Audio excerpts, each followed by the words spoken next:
जय हिंद साथियों। कैसे हैं आप लोग, बताइए।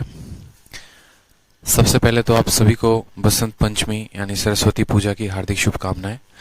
माँ सरस्वती आप सभी के घर में वास करें और सभी को भरपूर ज्ञान दें, बहुत अच्छे तरीके से, बहुत लाइफ में ज़्यादा कामयाबी आप लोग हासिल करें। और जीवन में जो है एक बात को सीखे कि अगर सरस्वती हैं तो लक्ष्मी आएंगी। ठीक है। तो अगर जीवन में भी जो बच्चे होंगे जो ज़्यादा पैसे कमाने की इच्छा रखते होंगे या लाइफ में बहुत आगे बढ़ने की, तो हमेशा याद रखना इस बात को कि सरस्वती पे जो है ना वो ज़्यादा फोकस करना कि ज़्यादा से ज़्यादा ज्ञान हासिल कर सको, ताकि एक समाज में अपने आप को एक बढ़िया रिप्रेजेंट कर सको, नाम कमा सको, अपने माँ बाप की पहचान अपने नाम से करा सको। ठीक है। आपके बातों में वो शिष्टाचार झलकनी चाहिए, आपके बातों में वो डेकोरम झलकना चाहिए। जो कहते हैं ना कि भारी भरकम बात कह गया बहुत ही कम उम्र में। आपने एक इडियम भी सुना होगा इंग्लिश में, वेट बिहाइंड द ईयर्स और ड्राई बिहाइंड द ईयर्स। मतलब अगर ड्राई है इसका मतलब कि बहुत एक्सपीरियंस पर्सन है, बहुत नॉलेजेबल पर्सन है। तो इस बात का ध्यान रखा करें। ठीक है। लाइफ में बहुत आगे बढ़ना है तो मन लगाकर पढ़ो, ठीक, अच्छे से पढ़ाई करो और अच्छे से अपने पेपर्स को दो, ईमानदारी रखो मन में। और बढ़िया से आज सरस्वती माता की पूजा करना, उनसे मांगना जो भी आपके मन की इच्छा होगी। उनसे ये जरूर कहना कि वो आपको लाइफ में कामयाब इंसान बनाए, एक अच्छा इंसान बनाए। ठीक है। कभी भी ये मांगने की कोशिश मत करना कि मुझे इनकम टैक्स इंस्पेक्टर बना दो या मुझे मिनिस्ट्री ऑफ एक्सटर्नल अफेयर में एसओ बना दो। हमेशा उनसे ये कहना कि जो मेरे लिए अच्छा होगा, जिससे मैं बहुत कामयाब बनूंगा, जिससे मैं समाज की सेवा कर सकूंगा, आप आशीर्वाद दो कि मैं वो व्यक्ति बन सकूं और वैसा व्यक्तित्व मेरे अंदर हो। ठीक है। इस बात का ध्यान रखो। चलो, तो आज हम शुरुआत करते हैं क्वेश्चन नंबर 92 से। और क्वेश्चन नंबर 92 से हम आगे बढ़ेंगे। सवाल में कहा गया है यहाँ पे पहले कि एक सर्कल है जो सर्कमस्क्राइब कर रहा है एक रेक्टेंगल को, और रेक्टेंगल के साइड है 4:3। अगर रेक्टेंगल का पेरीमीटर हमारा 56 है तो कहा गया है कि सर्कल का एरिया कितना होगा। सर्कल का एरिया कितना होगा हमसे ये पूछा गया है। ठीक है। तो सवाल को देखो, कितना बढ़िया क्वेश्चन है, प्यारा क्वेश्चन है। कहा गया कि a circle circumscribe a rectangle. एक ऐसा सर्कल है जो किसको सर्कमस्क्राइब कर रहा है, तो एक रेक्टेंगल को सर्कमस्क्राइब कर रहा है। मतलब इसके अंदर कौन है, तो इसके अंदर रेक्टेंगल है। इसके अंदर कौन है, तो इसके अंदर रेक्टेंगल है मेरे भाई। ये रहा, ये रेक्टेंगल। इसके अंदर रेक्टेंगल की जो भुजाएं हैं वो किस अनुपात में है, तो रेक्टेंगल की भुजाएं 4x और यू कह सकते हैं कि 3x है। ठीक। रेक्टेंगल का जो पेरीमीटर है वो कितना है, 56 है। इसके अलावा कहा गया है कि what is the area of the circle.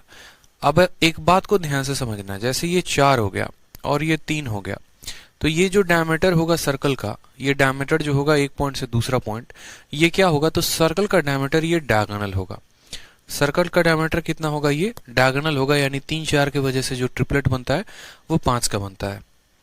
साथ में ये जो रेक्टेंगल है इसका पेरीमीटर कितना होगा, तो 4 और 3 7, 7 का 2 गुना यानी 14x होगा। और यही 14x किसके बराबर है, तो यही 14x 56 के बराबर है। तो x की वैल्यू कितनी आएगी, x की वैल्यू 4 आएगी। x की वैल्यू कितनी आएगी, 4 आएगी। यानी अगर x की वैल्यू 4 होगी तो जो हमारा ये डायमीटर होगा, या फिर यूं बोले x की वैल्यू 4 है तो ये 5x होगा, यानी 5x का मतलब 20 होगा। तो जो डायमीटर होगा वो 20 होगा। तो अगर हम यहाँ पर एरिया की बात करते हैं तो एरिया हमारा पाई आर स्क्वायर हो जाएगा। रेडियस हमारा हो गया 10, तो 10 का स्क्वायर इंटू पाई कितना हो जाएगा, 100 pi is the correct answer. Option number D for Devsena. ठीक है। Option number D for Devsena. चलो, बहुत अच्छी बात है। ठीक है। एक स्टूडेंट कह रहे हैं सर 87 नंबर क्वेश्चन बता दीजिए। तो देखो 87 नंबर क्वेश्चन में क्या है, पेरीमीटर और लेंथ ऑफ ए रेक्टेंगल जो है वो 8:1 दिया गया है। पेरीमीटर दिया गया है और लंबाई दी गई है, और बोला गया है कि रेक्टेंगल का जो एरिया है वो 1323 है, तो लेंथ पूछा गया है। ठीक है। अब आप मुझे यहाँ पर देखोगे सवाल में, तो पेरीमीटर की वैल्यू कितनी है, तो बोलोगे सर पेरीमीटर अपॉन लेंथ। तो आप यहाँ देखो पेरीमीटर अपॉन लेंथ। पेरीमीटर क्या होता है, तो perimeter 2 into L plus B होता है। पेरीमीटर क्या होता है, 2 इंटू एल प्लस बी होता है, और लेंथ क्या होता है, एल होता है। इसकी वैल्यू सवाल में 8/1 दिया गया है। ठीक है। आप यहां से 2 से काटेंगे इसको तो 4 बार में कटेगा। तो आप बोलेंगे सर लेंथ प्लस ब्रेथ बराबर 4 इंटू एल, 4L हो जाएगा हमारा। ठीक है। फिर उसके बाद आप इसको फर्दर सॉल्व करेंगे तो बोलेंगे सर ब्रेथ यहीं पर रहने दो, 4L में से 1L चला जाएगा तो हमारा 3l आ जाएगा। फिर इसको फर्दर सेटिस्फाई करोगे तो बोलोगे सर b अपॉन एल की वैल्यू जो है वो 3 अपॉन 1 आ जाएगी। ये हमारा रेशियो हो जाएगा कि लंबाई इसकी कम है और चौड़ाई इसकी ज्यादा है। ठीक है, यानी अगर हम बात करेंगे यहाँ पर तो इसके लंबाई को आप क्या मान लो, x मान लो, इसके चौड़ाई को कितना मान लो, 3x मान लो। तो लंबाई इंटू चौड़ाई बराबर होता है एरिया, और उसका मान सवाल में कितना दे रखा है, 1323 दे रखा है आपको। 3 से काटेंगे इसको तो 4 बार में, 4 बार में, 1 बार में, तो एक्स स्क्वायर की वैल्यू आ जाएगी आपकी 441। अगर एक्स स्क्वायर की वैल्यू 441 आएगी तो एक्स की वैल्यू आपकी आ जाएगी 21। ठीक है, तो सवाल में आपको लेंथ पूछा गया है, लेंथ की वैल्यू x है, यानी लेंथ की वैल्यू x है और x की वैल्यू 21 है, तो आंसर कितना होगा, 21 centimetre is the correct answer. Option number D for Devsena. ठीक है भाई, तो जिनका ये डाउट था वो सवाल देख लो, कमेंट कर रहे थे तब से आप। तो पेरीमीटर अपॉन लेंथ का रेशियो दिया था, यानी 2 into L plus B upon L दिया गया था 8/1, जहां से b अपॉन एल की वैल्यू 3/1 निकाल ली। हमसे एरिया बोला गया था, ये हमारा x है और चौड़ाई हमारा 3x है, दोनों को गुना करने पर एरिया आ गया। x की वैल्यू 21 आ गई, x की वैल्यू 21 आ गई यहाँ पे, तो लंबाई 21 हो जाएगी, और इस तरीके से हम इसको हल कर पाएंगे। ठीक है भाई, चलो आ जाओ। क्वेश्चन नंबर 87 हो गया, 88 भी हमने कर ही लिया था, और 88 नंबर क्वेश्चन को देखो। 88 नंबर क्वेश्चन, ये सभी क्वेश्चंस मैंने आपको दिए थे करने को खुद से घर पे। चलो, तो 92 नंबर क्वेश्चन हो गया हमारा। कोई परेशानी की बात है बताओ, कोई दिक्कत की बात है नहीं। आ जाओ 93 नंबर क्वेश्चन में। 93 नंबर क्वेश्चन क्या कहता है देखो जरा। 93 नंबर क्वेश्चन देखो, कुनवर सरोज। ठीक है, 93 में कहा गया कि एक वायर जो है ना वो रेक्टेंगल के शेप में है। A wire is in the shape of a rectangle whose sides are in the ratio 7:4। ठीक है, it was initially in the shape of a circle of radius r very nearly equal to 31.5 centimetre. The length of the smaller side of the rectangle is. मेरी बात को समझिएगा, कहा गया कि आपके पास एक तार है, ठीक है, और वो जो तार है ना, वो जो वायर है ना, उसको पहले आपने सर्कल का आकार दिया हुआ था, फिर बाद में आपने उसको रेक्टेंगल का आकार दिया। जब आपने उसको सर्कल का आकार दिया था तो रेडियस 31.5 सेंटीमीटर था, फिर बाद में जब आपने उसको रेक्टेंगल का आकार दिया तो उसका लंबाई और चौड़ाई का अनुपात 7:4 था। ठीक है, तो सवाल में हमसे बोला गया कि बताओ यहाँ पर जो छोटी वाली भुजा है वो कितने के बराबर होगी। मैंने आपसे क्या कहा कि चाहे आप एक वायर को सर्कल का आकार दे दो, स्क्वायर का आकार दे दो, रेक्टेंगल का आकार दे दो, या कोई भी आकार आप उसको दे दो, जो पेरीमीटर होगा वो सेम होगा। यानी यहाँ पर अगर हम बात करें तो सर्कल के द्वारा जो पेरीमीटर प्राप्त किया जाएगा वो हमारे रेक्टेंगल के पेरीमीटर के बराबर होगा। तो सर्कल का पेरीमीटर कितना होता है, तो 2πr होता है यहाँ पे। कोई परेशानी की बात है बताओ। और रेक्टेंगल का पेरीमीटर कितना होता है, तो 2 इंटू एल प्लस बी होता है। ठीक है, रेडियस आपका कितना है, तो रेडियस जो है वो आपका 31.5 सेंटीमीटर है। तो रेडियस 31.5 का दोगुना कितना होगा, तो 31.5 का दोगुना जो होगा वो आपका 63 होगा। तो बोलोगे सर रेडियस हमारा 63 हो गया, पाई की वैल्यू कितनी होती है, तो 22/7 होती है। यहाँ पर 2 है तो 2 लिखेंगे।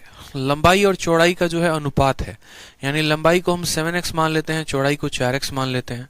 तो 7x और 4x कितना हो जाएगा, तो बोलोगे सर लंबाई प्लस चौड़ाई 7 और 4 कितना हो जाएगा, 11x हो जाएगा। बस आपका सवाल यहाँ से बन गया है, आपको कुछ नहीं करना है, बस थोड़ा सा काट कूट करना है। 11 और 2 22 बनाते हैं, 22 खत्म, 7 से कटेगा ये 9 बार में।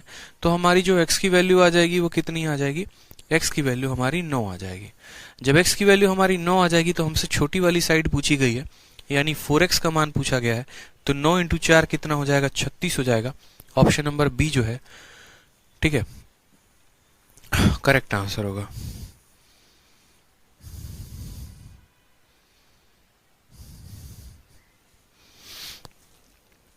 चलो नेक्स्ट क्वेश्चन देखो, क्वेश्चन नंबर 94। बहुत प्यारा क्वेश्चन है। क्या कहा गया है, कहा गया the length of a rectangle is 6 centimetre more than the breadth. लंबाई 6 सेंटीमीटर ज्यादा है चौड़ाई से। पेरीमीटर जो है वो 100 सेंटीमीटर है। अगर इस रेक्टेंगल का एरिया बराबर है सर्कल के एरिया के, तो कहा गया then what will be the circumference of this circle. बहुत प्यारा सा क्वेश्चन कहा गया। सवाल को समझिएगा, एक आयत की लंबाई उसकी चौड़ाई से 6 सेंटीमीटर अधिक है, यानी आयत की जो भी लंबाई होगी वो चौड़ाई से कितनी होगी, 6 सेंटीमीटर अधिक होगी। ठीक है, और उसका परिमाप 100 सेंटीमीटर है। परिमाप का मतलब क्या होगा, 2 इंटू एल प्लस बी जो होगा वो कितना होगा, तो बोलोगे सर 100 सेंटीमीटर होगा। ठीक है, कहा गया है कि यदि इसी रेक्टेंगल का जो एरिया है वो बराबर है सर्कल के एरिया के, तो उस सर्कल का सरकमफेरेंस कितना होगा। बहुत प्यारा क्वेश्चन है, कोई दिक्कत की बात नहीं है। लंबाई के जगह पर चौड़ाई प्लस कितना रखेंगे, 6 रखेंगे। तो यहाँ पर देखो 2 से तो पहले काट दो, यहाँ 50 बार में लंबाई और चौड़ाई को जोड़ने पर कितना आएगा, तो 50 आएगा। तो आप चाहो तो यहाँ पर ऐसे सॉल्व कर सकते हो कि लंबाई और चौड़ाई को घटाने पे 6 और लंबाई देखो यहाँ पर, अगर यहाँ पर मानो b को हम इस साइड लेके जाते हैं तो क्या बोलेंगे, तो बोलेंगे सर l माइनस बी बराबर हो जाएगा 6। दोनों का अंतर 6 है, दोनों का जोड़ 50 है। ऐसे केस में हम आपको बार बार बताए हैं कि अगर दो संख्याओं का अंतर दे दे, जैसे मानो यहाँ पर a माइनस बी की वैल्यू 4 हो और a प्लस बी की वैल्यू हमारी 8 हो, तो अगर यहाँ पर जो संख्या हमेशा दोनों केस में प्लस में थी उसको पता करना है तो दोनों को जोड़ के आधा कर दो, 8 4 12 का आधा 6 हो जाएगा। और जो संख्या माइनस में उसको पता करना है, 8 में से 4 घटाओ 4, 4 का आधा कितना होता है, 2 होता है। यानी 6 और 2 को जोड़ने पे 8 आएगा, 6 और 2 को घटाने पे 4 आएगा। तो उसी तरीके से यहाँ 2 को जोड़ने पे 50 और 2 को घटाने पे इतना। तो अगर हम यहाँ पर लंबाई निकालना चाहे तो बोलेंगे 50 और 6 56, 56 का आधा कितना होगा, तो 28। और अगर हम चौड़ाई निकालना चाहेंगे तो 50 में से 6 चला गया 44, 44 का आधा कितना हो जाएगा, 22। इसीलिए 28 और 22 को घटाने पे 6 आता है और दोनों को जोड़ने पे कितना आता है, 50 आता है। सवाल में हमसे कहा गया है कि इनका जो लंबाई और चौड़ाई का प्रोडक्ट होगा, यानी जो इनका एरिया होगा, तो इनका एरिया कितना होगा, तो लंबाई इंटू चौड़ाई, वो बराबर होगा सर्कल के एरिया के, यानी पाई इंटू आर स्क्वायर के। पाई की वैल्यू कितनी होगी, तो पाई की वैल्यू हमारी 22/7 होगी और रेडियस का स्क्वायर यहाँ पर गुना करना है, क्योंकि जब हम रेडियस निकालेंगे तभी सर्कल का क्या निकाल पाएंगे, सरकमफेरेंस निकाल पाएंगे। तो अब यहाँ पर देखोगे तो बोलोगे सर 22 से हमारा 22 कट जा रहा है। ठीक है, तो हमारा आ जाएगा 28 इंटू 7 बराबर हो जाएगा रेडियस का स्क्वायर। 28 इंटू 7 बराबर क्या हो जाएगा, रेडियस का स्क्वायर हो जाएगा। अब अगर गौर से करोगे तो ये 28 को भी तोड़ा जा सकता है, किसमें तोड़ा जा सकता है, तो ये 4 इंटू 7 में टूटेगा। तो 4 इंटू 7 बराबर रेडियस का स्क्वायर। तो जब हम दोनों साइड रूट लगाएंगे, तो आर स्क्वायर का तो रूट हमें आर मिल जाएगा, और यहां पर जब रूट लगाएंगे तो 4 का रूट हमें 2 मिलेगा और 7 इंटू 7 का रूट हमें 7 मिलेगा, यानी रेडियस हमारा 40 होगा। और आपको पता है अच्छे से कि जब रेडियस हमारा 14 होता है तो जो सरकमफेरेंस यानी 2 पाई आर होता है वो कितना होता है, जब रेडियस 7 होता है तो सरकमफेरेंस 44 होता है। रेडियस अपने आप का दोगुना हो गया तो सरकमफेरेंस भी अपने आप का दोगुना हो जाएगा, यानी 44 का दोगुना कितना हो जाएगा, 88 हो जाएगा। तो करेक्ट आंसर कितना होगा, ऑप्शन नंबर ए जो होगा वो करेक्ट आंसर आ जाएगा। ठीक है कोई दिक्कत की बात। लंबाई और चौड़ाई का अंतर दे रखा है 6, पेरीमीटर दे रखा है तो वहां से लंबाई और चौड़ाई निकाल लिया, फिर वहां से हमने एरिया निकाल दिया, एरिया निकालने के बाद रेडियस निकल गया और रेडियस निकालने के बाद सरकमफेरेंस बता दिया। ठीक है, आ जाओ अगला सवाल देखो, क्वेश्चन नंबर 95। बहुत ही प्यारा क्वेश्चन है। देखिए सवाल में क्या कहा गया, सवाल में कहा गया the radius of a circle is equal to length of a rectangle. Circle की जो रेडियस है वो रेक्टेंगल के लेंथ के बराबर है। फिर कहा गया the circumference of the circle and breadth of a rectangle are इतना इतना respectively, the diagonal of a rectangle is. बड़ा प्यारा क्वेश्चन है और बहुत प्यारा क्वेश्चन है, लेकिन हमें इसको कितने में बनाना है, तो बहुत ही कम समय में बनाना है। अगर हम चाहें तो इस सवाल को बहुत ही कम समय में बना सकते हैं। तो बताओ रेडियस जो है वो बराबर है रेक्टेंगल के लंबाई के, यानी रेडियस बराबर एल हो गया है। फिर कहा गया सरकमफेरेंस सर्कल का दे रखा है, सरकमफेरेंस कितना है, तो 132 है। आप देखो तो ये 44 का कितना गुना है, तो 44 का जो है ये कितना गुना है, लगभग देखोगे तो 44 का ये 3 गुना है। 44 को 3 के साथ गुना करोगे तो 132 आएगा। यानी आप समझो कि यदि किसी वृत्त का परिमाप 132 सेंटीमीटर है तो ये 44 का 3 गुना है। जब रेडियस हमारा 7 होता है ना तो सरकमफेरेंस 44 होता है। आज हमारा सरकमफेरेंस 132 है, यानी अपने आप का 3 गुना है, तो रेडियस भी अपने आप का 3 गुना होगा, यानी रेडियस कितना होगा, 21 होगा। तो सवाल में कहा गया है कि देखो जितना तुम्हारा रेडियस है उतना ही तुम्हारा लंबाई है, यानी कहीं ना रेडियस जो है वो लंबाई के बराबर है और वो कितना है, तो 21 है। 21 समझ में आया कैसे है, क्योंकि इसका परिमाप 3 गुना है अपने आप का, तो रेडियस भी अपने आप का 3 गुना होगा। साथ में सवाल में ब्रेथ भी दे रखा है हमें, और ब्रेथ कितना दे रखा है, तो 20 दे रखा है। उसके बाद हमसे कहा है कि रेक्टेंगल का डायगोनल कितना होगा, यानी हमारे पास एक ऐसा रेक्टेंगल है, एक ऐसा आयत है जिसकी लंबाई हमारी 21 है, जिसकी चौड़ाई हमारी 20 है और यहाँ पर हमसे कहा गया है कि आप जो है इनका क्या बताओ तो आप इनका डायगोनल का वैल्यू बताओ। जो डायगोनल होगा वो क्या होगा, बेस का स्क्वायर प्लस परपेंडिकुलर का स्क्वायर, 20 का स्क्वायर और 21 का स्क्वायर 400 और 441 841। तो 20 और 21 मिलकर ट्रिपलेट किसका बनाते हैं, 29 का बनाते हैं। यानी जो इसका डायगोनल आएगा तो हम बोलेंगे सर 20 के स्क्वायर में 21 के स्क्वायर को जोड़कर रूट लगा दीजिए। तो यहाँ पर बोलेंगे सर 400 आ गया और ये 441 आ गया और दोनों का रूट कर देंगे तो 841 आ जाएगा और 841 का रूट कितना होगा, 29 होगा। या तो ट्रिपलेट याद होता तो डायरेक्ट ट्रिपलेट से कर सकते थे, और अगर ट्रिपलेट याद नहीं होता तो कैलकुलेट कर लेते। कोई परेशानी की बात है इस सवाल में, बताओ। चलो, तो हलवा क्वेश्चन था एमटीएस का ये। आ जाओ अगला सवाल देखो, एमटीएस का एक और हलवा क्वेश्चन। सवाल में कहा गया है कि एक वायर जो है ना वो एक सर्कल के आकार में है और उसका एरिया जो है वो 311.8.5 है।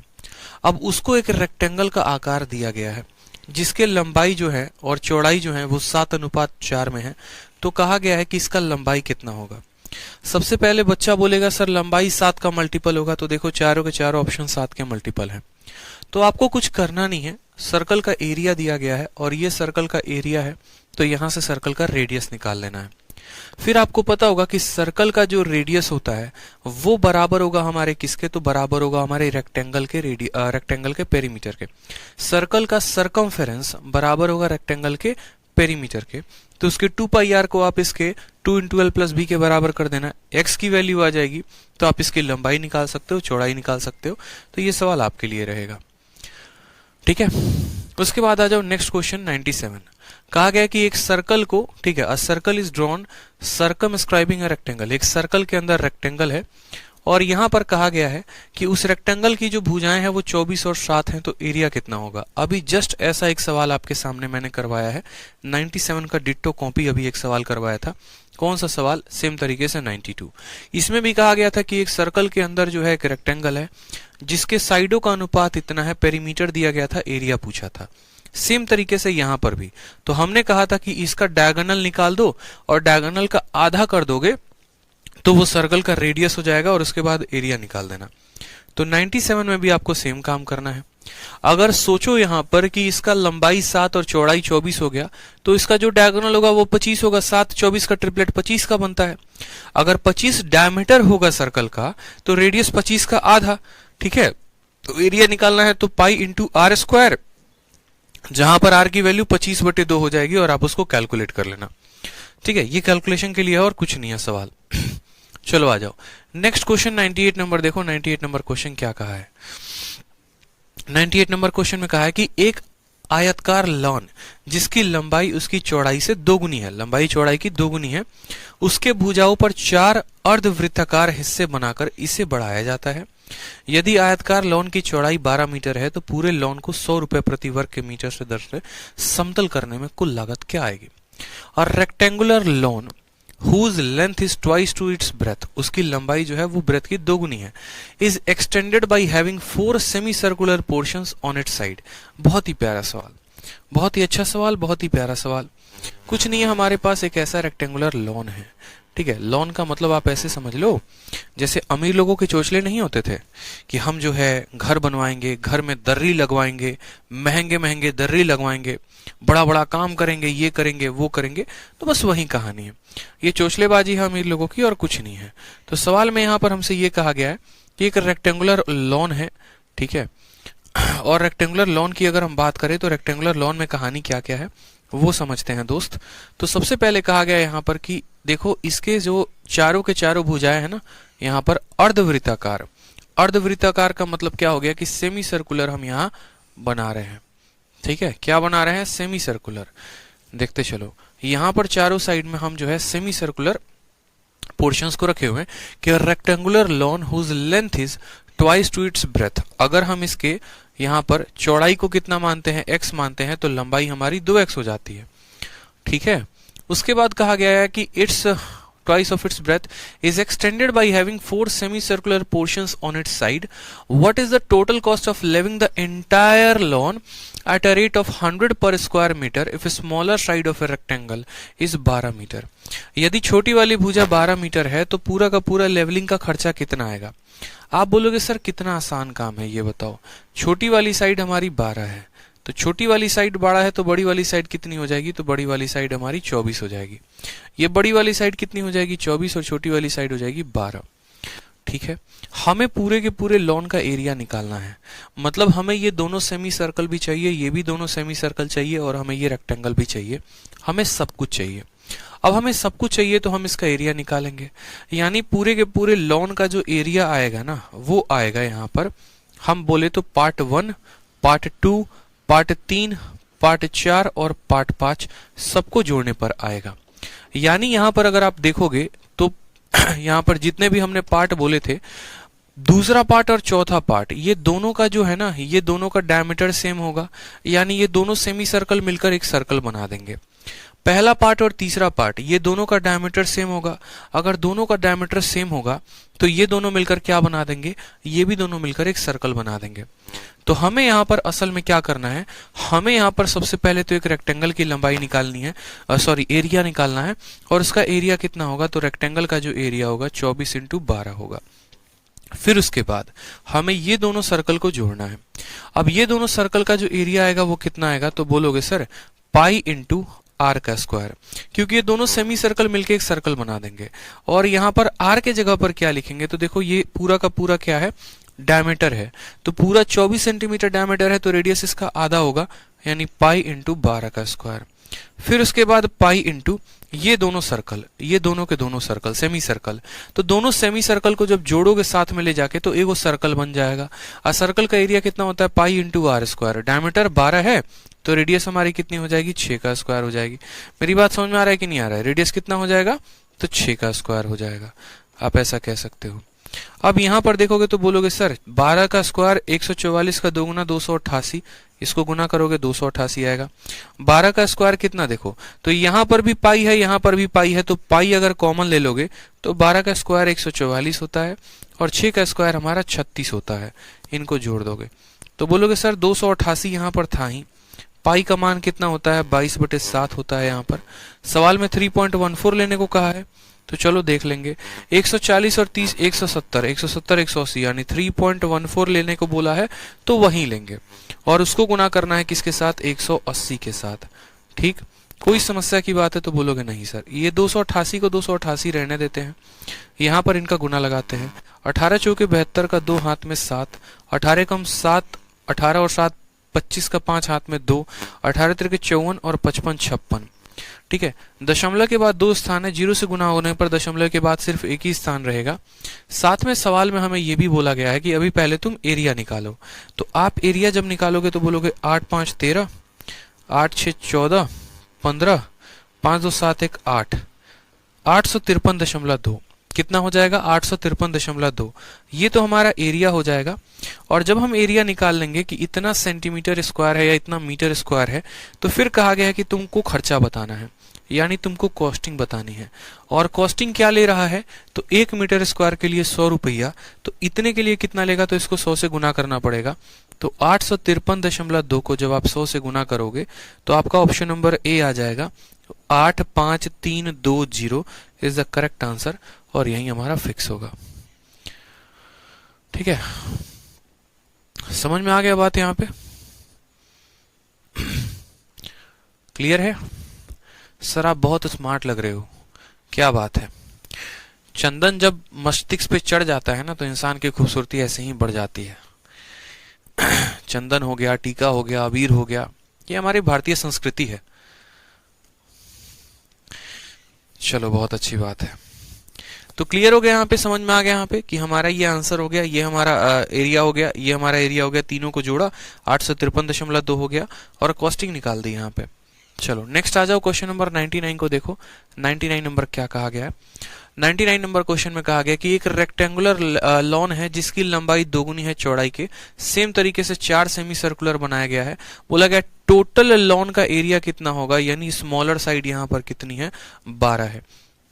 और पीछे वाले सवाल में स्मॉलर साइड कितना था, तो स्मॉलर साइड हमारा 12 था, मतलब सेमी क्वेश्चन आ गया क्या, 23 से 11 20 और 24 से 11 20।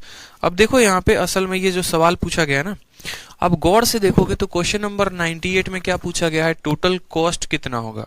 क्वेश्चन नंबर 98 में सीपीओ में पूछा गया था। 98 को देखोगे तो 23 तारीख को 11वें महीने 2020 में पूछा गया। यहां पर आपसे ये पूछा गया कि खर्चा कितना आएगा। और क्वेश्चन नंबर जब 99 को आप देखोगे तो क्वेश्चन नंबर 99 में आपसे ये पूछा गया है कि एरिया कितना होगा। सवाल में डेटा में एक रत्ती भर का परिवर्तन नहीं है। वो पेपर 23 तारीख को हुआ था, ये पेपर 24 तारीख को। तो इसमें हमसे एरिया पूछा है और इस सवाल में आपने एरिया कितना निकाला है, 853.2। तो इसका आंसर कितना होगा, 853.2। Option number D for Devsena होगा। ठीक है, इसमें एरिया पूछ लिया था 99 में और क्वेश्चन नंबर 98 में खर्चा पूछ लिया था। तो एरिया को निकाल के 100 से गुना करते हैं तो यहां पर कितना आंसर आएगा, 853.2। देखो दो अलग अलग तारीख को पेपर हुए लेकिन दोनों में किसी भी तरह का कोई परिवर्तन नहीं है। ठीक है, अब आ जाओ लगाते हैं शतक। शतक लगाते हैं और शतक लगाते हैं नए टॉपिक एकदम पैरेललोग्राम से। यहां पर क्या कहा गया है, कहा गया कि पैरेललोग्राम का जो एरिया है ना वो 338 मीटर स्क्वायर है। कहा गया कि इसका एल्टीट्यूड जो है वो दोगुना है करस्पॉन्डिंग बेस से। तो इसका बेस कितना होगा, समझना मेरी बात को। The area of a parallelogram दे रखा है। पैरेललोग्राम के बारे में बहुत अच्छे तरीके से मैंने आपको क्वाड्रिलेटरल में पढ़ा रखा है। क्वाड्रिलेटरल कहाँ पढ़ाया है, तो क्वाड्रिलेटरल ज्योमेट्री में पढ़ाया है। इसीलिए ज्योमेट्री का सेशन 50 से ऊपर वीडियोस हैं, टोटल 50 वीडियोस हैं ज्योमेट्री में। अब 50 वीडियो हैं तो उन 50 वीडियो को अच्छे से देखो, क्योंकि वो सिर्फ ना सिर्फ ज्योमेट्री है, उसमें मेंसुरेशन का भी बहुत ऐसा पॉइंट है जो वहां पर कवर हो जाएगा। पैरेललोग्राम क्या होता है, डायगोनल्स क्या होते हैं, हर एक बात बेसिक से मैंने वहां पर बताया हुआ है। एरिया निकालना होता है, कैसे निकालते हैं, हर एक बात को समझाया है। यहाँ पर तो सिर्फ हम सवालों को थोड़ा प्रैक्टिस करेंगे मेंसुरेशन में, बाकी थ्योरी से पढ़ना था, बेसिक से पढ़ना था, वो सब हमने वहां पर कवर किया। तो सवाल में हमसे कहा गया the area of a parallelogram is 338 metre square if it altitude is twice the corresponding base. तो कितना होगा, हमेशा एक बात को ध्यान रखेंगे आपका, जैसे मानिए ये हमारा पैरेललोग्राम हो गया, तो ये हमारा पैरेललोग्राम हो गया ना। तो अगर इसका बेस जो है वो b है और अगर इस पैरेललोग्राम का हाइट हमारा h है, बेस b है और हाइट h है, तो जो हमारा एरिया आता है वो हमेशा कितना आता है, तो पैरेललोग्राम का बेस इंटू हाइट आता है।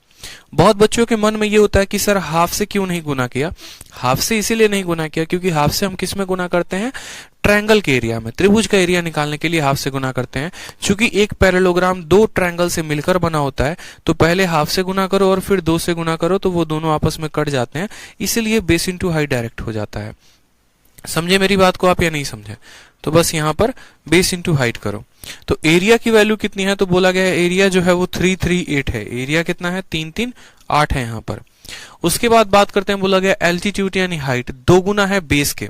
हाइट दोगुना है यानी यहाँ पर बोलते हैं अगर बेस x है तो हाइट कितना हो गया, 2x हो गया। 2 से काटो जरा आप यहाँ पे, तो 2 से 1 बार में, 6 बार में, 9 बार में, यानी एक्स स्क्वायर की वैल्यू कितनी आ जाएगी, 169। तो x की वैल्यू हमारी 13 आ जाएगी। अब x की वैल्यू हमारी 13 आ जाएगी तो उसका बेस बोला गया है, तो बेस कितना होगा, 13 सेंटीमीटर। हाइट बोला जाता तो हो जाता 26 सेंटीमीटर। Correct answer. ठीक है, चलो आ जाओ, शतक लगा लिया, बेसिक सवाल कर लिए। आ जाओ क्वेश्चन नंबर 101 में। सीजीएल मेंस का क्वेश्चन है, 15/10/2020 को पूछा गया। कहा गया the length of two side of a parallelogram are 3 centimetre and 10 centimetre. What is the sum of square of diagonal of a parallelogram. बहुत प्यारा सवाल। हमसे कहा गया है कि देखिए ये आपका एक पैरेललोग्राम है, ठीक है, और ये पैरेललोग्राम में क्या है, तो जैसे मानो कि आपका एक साइड 10 सेंटीमीटर का है, दूसरा साइड 3 सेंटीमीटर का है।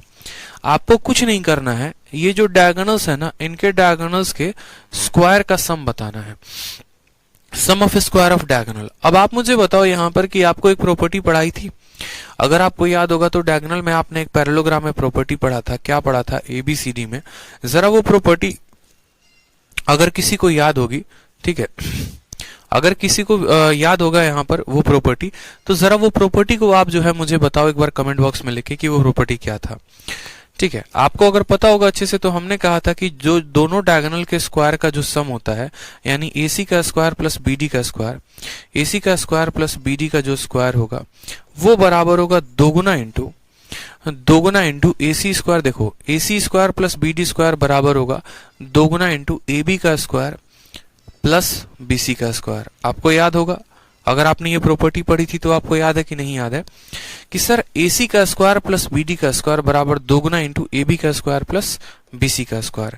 तो दोनों डायगोनल का जो सम होता है, दोनों डायगोनल के स्क्वायर का जो सम होता है, AB का स्क्वायर, AB कितना है 10, 10 का स्क्वायर कितना होगा तो बोलोगे सर 2 इंटू 100, और BC कितना होगा 3 का स्क्वायर 9, तो 109 का दोगुना यानी कितना आ जाएगा 218 centimetre is the correct answer, option number A. तो ये हमने आपको पढ़ाया था बकायदा। हमने ये भी कहा था कि आप ऐसे याद कर लो कि ये राइट एंगल ट्रायंगल है और ये हाइपोटेनस है। तो एक वाले के लिए जो है एक डायगोनल परपेंडिकुलर प्लस बेस के लिए बनाता है, तो दोनों डायगोनल को जब जोड़ोगे तो परपेंडिकुलर और बेस का स्क्वायर का क्या हो जाएगा, दोगुना हो जाएगा। एक diagonal AB square plus BC square बनाता है, मतलब एक हाइपोटेनस बराबर परपेंडिकुलर प्लस बेस। तो यहाँ दो हाइपोटेनस ले रहे हो, इसलिए इसको क्या करना पड़ेगा, दोगुना करना पड़ेगा। इस तरीके से आप इसको याद कर सकते थे। ठीक है, चलो आ जाओ नेक्स्ट क्वेश्चन देखो, क्वेश्चन नंबर 102। क्या कहा है क्वेश्चन नंबर 102 में, diagonal of a rhombus are respectively 4 और 12, एरिया कितना होगा। ये भी हमने आपको पॉइंट पढ़ाया हुआ है कि अगर डायगोनल आपके 4 और 12 होते हैं तो एरिया कितना होगा, बताओ। रोम्बस का एरिया कितना होता है डायगोनल के टर्म में, रोम्बस का एरिया कितना होता है डायगोनल के टर्म में, बताइए। रोम्बस क्या, एक ऐसा फिगर जिसके चारों के चारों साइड बराबर हो। इनके डायगोनल का मान दिया गया है, ठीक है, इनके डायगोनल का मान दिया गया है, कितना दिया गया है 4 और 12, और एरिया पूछा है। मानो एक पल के लिए किसी बच्चे को जो है वो डायगोनल का नहीं पता, या डायगोनल के साथ उस क्या रिलेशन होता है वो नहीं पता, तो वो बोलेगा सर डायगोनल अगर 4 है तो ये हमारा 2 सेंटीमीटर, ये हमारा 2 सेंटीमीटर, दूसरा 12 है यानी ये हमारा 6 हो जाएगा, ये हमारा 6 हो जाएगा। डायगोनल के बीच में 90 का कोण बनता है, तो किसी एक का एरिया निकाल दो, ठीक है, किसी एक भी ट्रायंगल का एरिया निकाल दो। तो एरिया निकालोगे तो क्या बोलोगे, बोलोगे सर हाफ इंटू बेस हमारा कितना है तो बोलोगे 2 है, और हाइट हमारा कितना है तो बोलोगे 6 है, 2 से 2 खत्म। एक और त्रिभुज का एरिया कितना आ गया, एक त्रिभुज का एरिया आपका 6 आ गया। टोटल मिलाकर ऐसे 4 त्रिभुज हैं, तो 6 का 4 गुना कितना हो जाएगा, 24 हो जाएगा। 24 इज द करेक्ट आंसर। या तो ऐसे कर लो, या फिर आप डायरेक्ट फॉर्मूला याद कर सकते हो सीधा, कि जो एरिया होता है रोम्बस का वो होता है half into D1 into D2, half into D1 into D2, यानी हाफ इंटू पहले डायगोनल की लंबाई कितनी है तो बोलोगे 4 है, दूसरे वाले की कितनी है तो 12 है, 2 से काटेंगे 2 बार में, 12 इंटू 2 कितना आ जाएगा, 24 सेंटीमीटर स्क्वायर आ जाएगा, जो कि आप टिक कर सकते हो। तो ये आपके ऊपर है, अगर आपको फॉर्मूला याद है हाफ D1 D2 तो आप डायरेक्ट कर लो, या फिर अगर आप ऐसे करना चाहते हो तो आप ऐसे कर लो, दोनों में आपकी मर्जी है, दोनों में आपका पॉइंट है। ठीक है, चलो नेक्स्ट पॉइंट देखो, क्वेश्चन नंबर 103। 103 CHSL में पूछा गया सवाल है। क्या बोला गया है कि एरिया ऑफ ए रोम्बस जिसकी साइड 10 सेंटीमीटर है और छोटी वाली डायगोनल 12 है। अब यहाँ फॉर्मूला नहीं लगा सकते, सवाल में बोला गया है एरिया ऑफ ए रोम्बस, तो रोम्बस का हमें क्या निकालना है, एरिया। अब यहाँ फॉर्मूला हो जाएगा फेल, इसलिए हम क्या करेंगे, यहाँ पर सेम कंसेप्ट लगाएंगे जो अभी हमने आपको पीछे बताया। सवाल में कहा गया है कि छोटी वाली डायगोनल 12 है। डायगोनल 12 का मतलब क्या होता है, रोम्बस के जो डायगोनल होते हैं वो बाइसेक्ट करते हैं, समचतुर्भुज के विकर्ण जो होते हैं बराबर बराबर भागों में कट जाते हैं। 12 है तो 6 और 6 में कटेगा। साथ में डायगोनल के बीच में 90 का भी कोण होता है। जो यहाँ पर साइड बोला गया है वो 10 बोला गया है। अब आप मुझे खुद बताओ, ये साइड 10 है, ये साइड 6 है, तो पाइथागोरस का जब हम ट्रिपलेट लगाएंगे तो ये हमारी वैल्यू कितनी आ जाएगी, ये वैल्यू हमारी 8 आ जाएगी। ये वैल्यू कितनी आ जाएगी दोस्त, 8 आ जाएगी। अगर ये वैल्यू 8 होगी तो ये भी वैल्यू हमारी 8 कहलाएगी, क्यों, क्योंकि डायगोनल बराबर होते हैं। तो सवाल में यहाँ पर क्या कहा गया है, एरिया पूछा गया है। अब एरिया अगर पूछा गया है तो या तो आप यहाँ पर एक ट्रायंगल का एरिया निकाल दो, 8 छक 48 का आधा 24, और 24 का 4 गुना 96 हो जाएगा, या half into D1 into D2 कर दो कि हाफ इंटू 16 इंटू 12, तो उससे भी कितना आ जाएगा, 96 आ जाएगा। किसी भी तरीके से half into D1 into D2 कर दो, या फिर एक ट्रायंगल का एरिया निकालो कि 8 छक 48 का आधा 24, एक ट्रायंगल का एरिया 24 है तो चारों का एरिया कितना होगा, 96 होगा। ठीक है मेरे भाई, समझ में आ गया बात, यहाँ पे आ जाओ। ये सब सवाल, यही सवाल आपके प्री में आ रहे हैं, इससे बाहर कुछ भी नहीं आ रहा। मेंसुरेशन को ज्यादा टफ करने की कोशिश ही नहीं की गई है पिछले 3 सालों में। सिर्फ नॉर्मल क्वेश्चंस हैं, प्रॉपर्टीज के ऊपर क्वेश्चंस हैं, उनको ध्यान में रखना है। आ जाइए क्वेश्चन नंबर 104 में।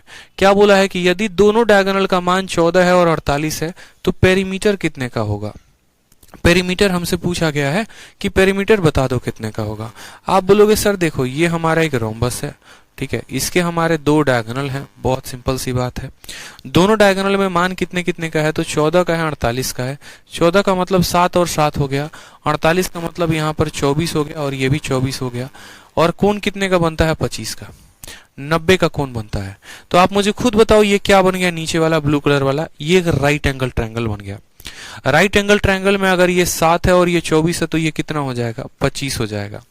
और अगर ये 25 हो जाएगा तो पेरीमीटर कितना होगा, तो 4 इंटू साइड, क्योंकि ये 25 तो ये भी 25 तो ये भी 25 तो ये भी 25, 100 बातें हो जाएंगे। यानी यहां पर बोलेंगे तो 4 इंटू 25 यानी कितना आ जाएगा, 100 centimetre. Correct answer option number D for Devsena. तो हमारा एक डायगोनल था 14 सेंटीमीटर का, उसका आधा किया तो 7 हो गया। दूसरा था 48 का, उसका आधा किया तो 24 हो गया। 7 24 मिलकर 25 के साथ ट्रिपलेट बनाते हैं, तो 7 24 25 ट्रिपलेट, यानी आंसर कितना आएगा, 100 आ जाएगा। ठीक है, चलो क्वेश्चन नंबर 105 को देखो। कहा गया है कि एबीसीडी एक रोम्बस है और बोला गया है कि हर साइड जो है वो 8 सेंटीमीटर के बराबर है। बीडी का मान दिया गया है, एसी का मान दिया गया और हमसे पूछा है x + 10 की वैल्यू। कोई बात नहीं, सबसे पहले हम एक रोम्बस को बनाते हैं, ठीक है, और ये रोम्बस को हम बोलते हैं कि ये एबीसीडी हमारा क्या हो गया, तो एक रोम्बस हो गया। उसके बाद हमसे कहा गया कि प्रत्येक साइड कितने की है, तो प्रत्येक साइड हमारी 8 की है, यानी यहां पर हमने इसको 8 बोल दिया। बीडी का मान सवाल में दिया गया है कि बीडी का मान कितना है, तो बीडी का मान हमारा 10 है। और एसी का जो मान है ना, यहाँ पर अगर आप देखेंगे तो एसी का मान हमें कितना दे रखा है, तो एसी का मान 2√x दे रखा है। हमसे बोला है कि x की वैल्यू कितनी होगी। अब अगर आप गौर से देखोगे दोस्तों तो आप मेरी बात को समझो, ये पूरा का पूरा मान जो बीडी है वो 10 है। अगर ये 10 है तो आप मुझे बताओ यहाँ पर कि ऊपर कितना होगा, तो बोलोगे सर ऊपर 5 होगा। ये कितना होगा, तो ये भी 5 होगा। यहाँ पर 90 का कोण बन रहा है। यहाँ पर कितने का कोण बन रहा है, तो 90 का कोण बन रहा है। दिख रहा है आपको कि हमारा जो साइड है वो 8 है, पूरा का पूरा डायगोनल 10 है, यानी ये 5 है। तो 8 का स्क्वायर होता है 64, ठीक है। 64 में से अगर हम यहाँ पर 25 को घटा देते हैं, देखो हमें यहाँ पर ये वाली साइड निकाल लेनी है, जैसे मानो ये ऊपर कट रहा है ना, तो हमें यहाँ पर एओ का मान निकाल लेना है। तो एओ का मान निकालने के लिए क्या बोलेंगे, 8 का स्क्वायर 64, 5 का स्क्वायर 25, 64 में से 25 को घटा दो, तो 14 में से 5 गया तो 9 आ जाएगा, 5 में से 2 गया तो 3 आ जाएगा, √39 हो जाएगा, ठीक है। यानी एओ जो है वो √39 हो जाएगा। तो पूरा का पूरा एसी जो हो जाएगा वो कितना हो जाएगा, तो एसी जो आएगा वो मेरे भाई कितना आ जाएगा, √39 का 2 गुना। ये जो एसी है ये कितना हो जाएगा, तो बोलोगे सर 2√39 कितना हो जाएगा, तो 2√39। और सवाल में हमसे यहाँ पर क्या कहा गया है, तो सवाल में हमसे कहा गया है कि यही वाला जो एसी है ना, ये एसी हमारे बराबर है, तो किसके बराबर है, 2√x के बराबर है, ठीक है। ये बराबर है किसके, 2√x के बराबर है। समझना यहाँ पे, तो हमारा 2 से हमारा 2 खत्म हो जाएगा, रूट से हमारा रूट खत्म हो जाएगा, तो x की वैल्यू कितनी आएगी, x की वैल्यू 39 आएगी। x की वैल्यू कितनी आ जाएगी, 39। हमसे पूछा है कि 39 में 10 जोड़कर रूट लगा दो, 39 में 10 जोड़कर रूट लगा दो, तो 39 में 10 जोड़ेंगे तो हो जाएगा 49, और 49 का रूट कितना होगा, √49 इज द करेक्ट आंसर। √49 का मतलब 7। ऑप्शन नंबर जो सी होगा वो करेक्ट आंसर होगा। समझ में आ गया बात यहाँ पे। तो सबसे पहले हमने देखा था कि ये 10 हो गए, 10 का मतलब 5 और 5 हो गया, 8 है 5 है, तो एओ का मान निकाल दिया। एओ का मान निकालने के बाद एसी का मान निकाल दिया, ठीक है। जब हमारा एसी का मान आ गया यहाँ पर कि एसी की वैल्यू हमारी इतनी हो सकती है, तो उसी का 2 गुना कर दिया। यहाँ से x की वैल्यू कंपेयर कर ली। बहुतों को लगेगा कि x की वैल्यू √39 होगा, नहीं, x भी रूट के अंदर है और 39 भी रूट के अंदर है, तो रूट और रूट खत्म हो जाएगा, x की वैल्यू डायरेक्ट 39 हो जाएगी।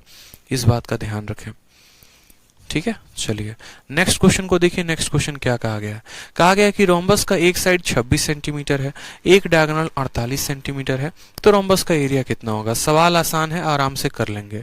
आपको यहाँ पर एक साइड दिया गया है 26 और एक डायगोनल दिया गया है, निकाल लेना। ये सवाल बहुत हल्का है। नेक्स्ट क्वेश्चन देखो 107 नंबर।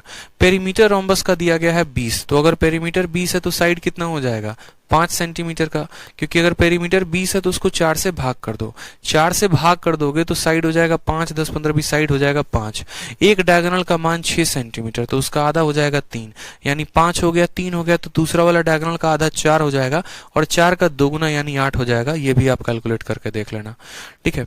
पेरीमीटर हमारा 20 है तो साइड हमारी 5 आ जाएगी, और साइड हमारी 5 आ जाएगी, डायगोनल का आधा हो जाएगा 3, 3 और 5 के साथ ट्रिपलेट 4 का बनता है, 4 का दोगुना 8 आंसर होगा। बिना पेन उठाए आप कर सकते हो, एक लेवल आपका इतना बन जाएगा कि सवाल में पेन उठाने की भी जरूरत नहीं पड़ेगी।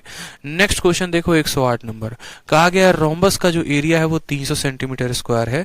बोला गया length of one of its diagonal is 30 centimetre, what is the length of other diagonal.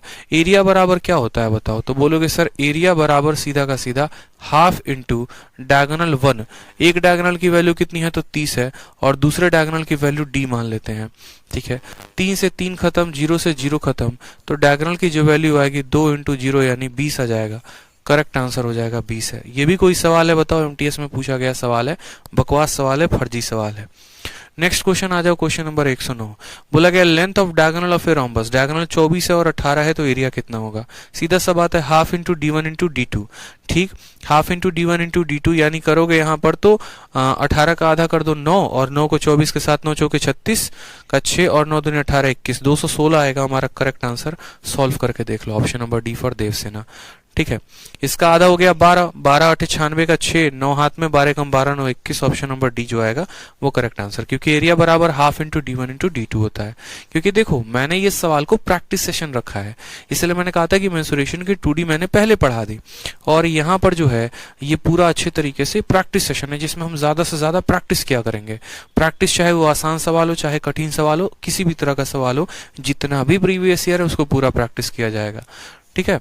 आ जाओ क्वेश्चन नंबर 110 को देखो क्या है। बोला गया length of one of A diagonal of a rhombus 48 है। बोला गया साइड जो है वो 26 है, एरिया बताओ। अब एक डायगोनल देखो यहाँ पर 48 है, 48 का आधा 24 हो जाएगा, और यहाँ साइड का आधा हमारा 13 हो जाएगा। देखो यहाँ पे, देखो सवाल को सॉल्व कर लो, ये भी आसान क्वेश्चन है, आप कर लोगे, आप लोग कर लेना इसको एक बार, ठीक है। एक डायगोनल दिया गया है और एक साइड दिया गया है, दूसरा डायगोनल निकाल लो, और जब दूसरा डायगोनल निकल जाएगा तो half into d1 into d2 कर लेना, काम खत्म हो जाएगा। चलो आ जाओ 111 नंबर सवाल में। सेम तरीके से length of diagonal of a rectangle is 26 centimetre, और एक साइड जो है वो 10 है, एरिया बोला गया है। तो डायगोनल की लंबाई हमारी 26 है, और हमारा एक साइड जो है वो 10 है, तो दूसरा साइड। अब यहाँ पर देखो दोनों में बहुत फर्क है, आप इसमें देखोगे तो ये रोम्बस का क्वेश्चन हो जाता है, और ये वाला सवाल देखोगे मेरे भाई तो रेक्टेंगल का क्वेश्चन हो जाता है। दोनों में थोड़ा बच के चलना। जैसे इसका सॉल्यूशन मैं करा ही देता हूँ, बहुत बच्चों को हो सकती है परेशानी हो जाए।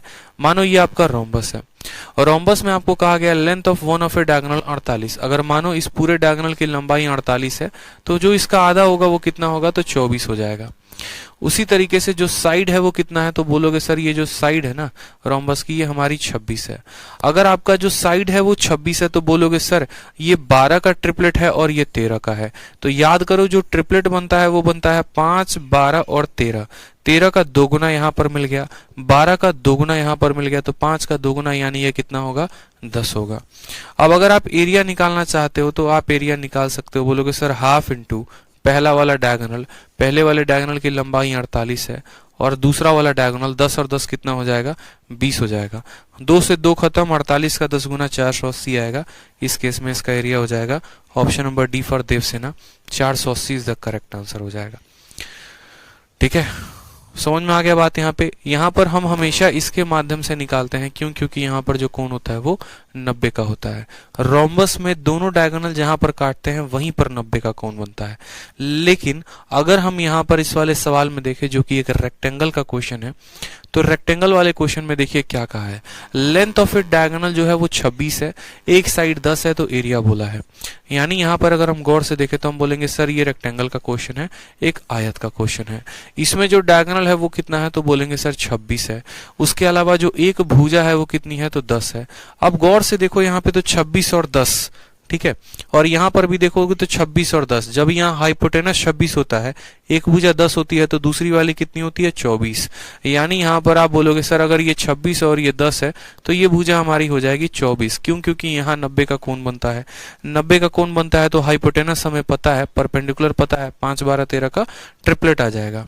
यानी ये वाली साइड कितनी हो जाएगी 24। तो अगर हमसे एरिया बोला है तो एरिया निकालने के लिए क्या करेंगे, लंबाई इंटू चौड़ाई, 24 इंटू 10 यानी कितना हो जाएगा 240 centimetre square. Option number A is the correct answer. ठीक है।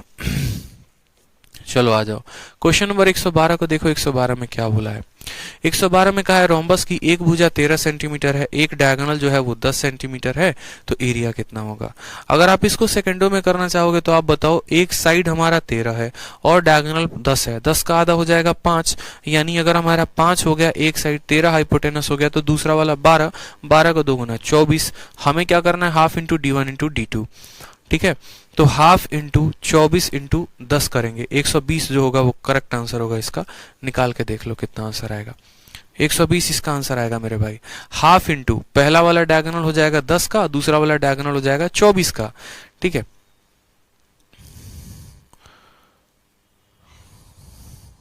देखो इसमें बच्चे गलत आंसर बता रहे हैं, 120 आंसर होगा ना इसमें। ठीक है, इसका आंसर 120 होगा। ठीक, चलो नेक्स्ट पे आ जाओ। क्वेश्चन नंबर 113 को देखो क्या बोला गया। अब 113 से जितने भी सवाल आएंगे वो कैसे सवाल हैं, तो वो सवाल जो है हमारे, ठीक है, ये वाला सवाल देखो यार एक बार, आप लोग गलत आंसर दे रहे हो सभी के सभी। बोला गया है कि एक रोम्बस है हमारा, तो रोम्बस हमने बना लिया। कहा गया है एक साइड 13 है, तो साइड 13 बना लिया। बोला गया है एक डायगोनल 10 है, तो 10 है तो मतलब यहाँ पर ये 5 होगा और यहाँ पर ये 5 होगा। और साथ में कहा गया है कि एरिया कितना होगा। कितनी बार बताएं कि यहाँ पर ये 90 का कोण बनेगा, ये 13 है, ये 5 है, तो 12 हो जाएगा। तो अगर हम एरिया की बात करते हैं तो एरिया बराबर हाफ इंटू ये डायगोनल का मान कितना है, तो बोलोगे 10 इंटू दूसरा डायगोनल, ये 12 है तो ये भी 12 होगा, यानी 24 हो जाएगा। 2 से काटोगे तो 12 बार में 12 का 10 गुना कितना हो जाएगा 120। Option number C correct answer है। मैंने बिना फोटो बनाए, बिना मैंने वैल्यू लिखे कैलकुलेट कर लिया था आपके पहले। मैं भी चाहता हूं कि आप भी ऐसा ही करो, क्योंकि मेरे बिना पेन उठाए तो सवाल से मुझे फायदा होगा, आपको नहीं होगा। आपको फायदा तब होगा जब आपकी प्रैक्टिस उस तरीके से खतरनाक लेवल पर हो जाए कि बिना पेन उठाए भी आप सवाल कर दे रहे हो। ठीक है, आ जाओ क्वेश्चन नंबर 113 में क्या कहा गया। क्वेश्चन नंबर 113 में क्या बोला गया, सवाल को देखो तो आपको पता चलेगा। क्वेश्चन नंबर 113 देखो क्या बोला गया, पढ़ो सवाल को। हेलो,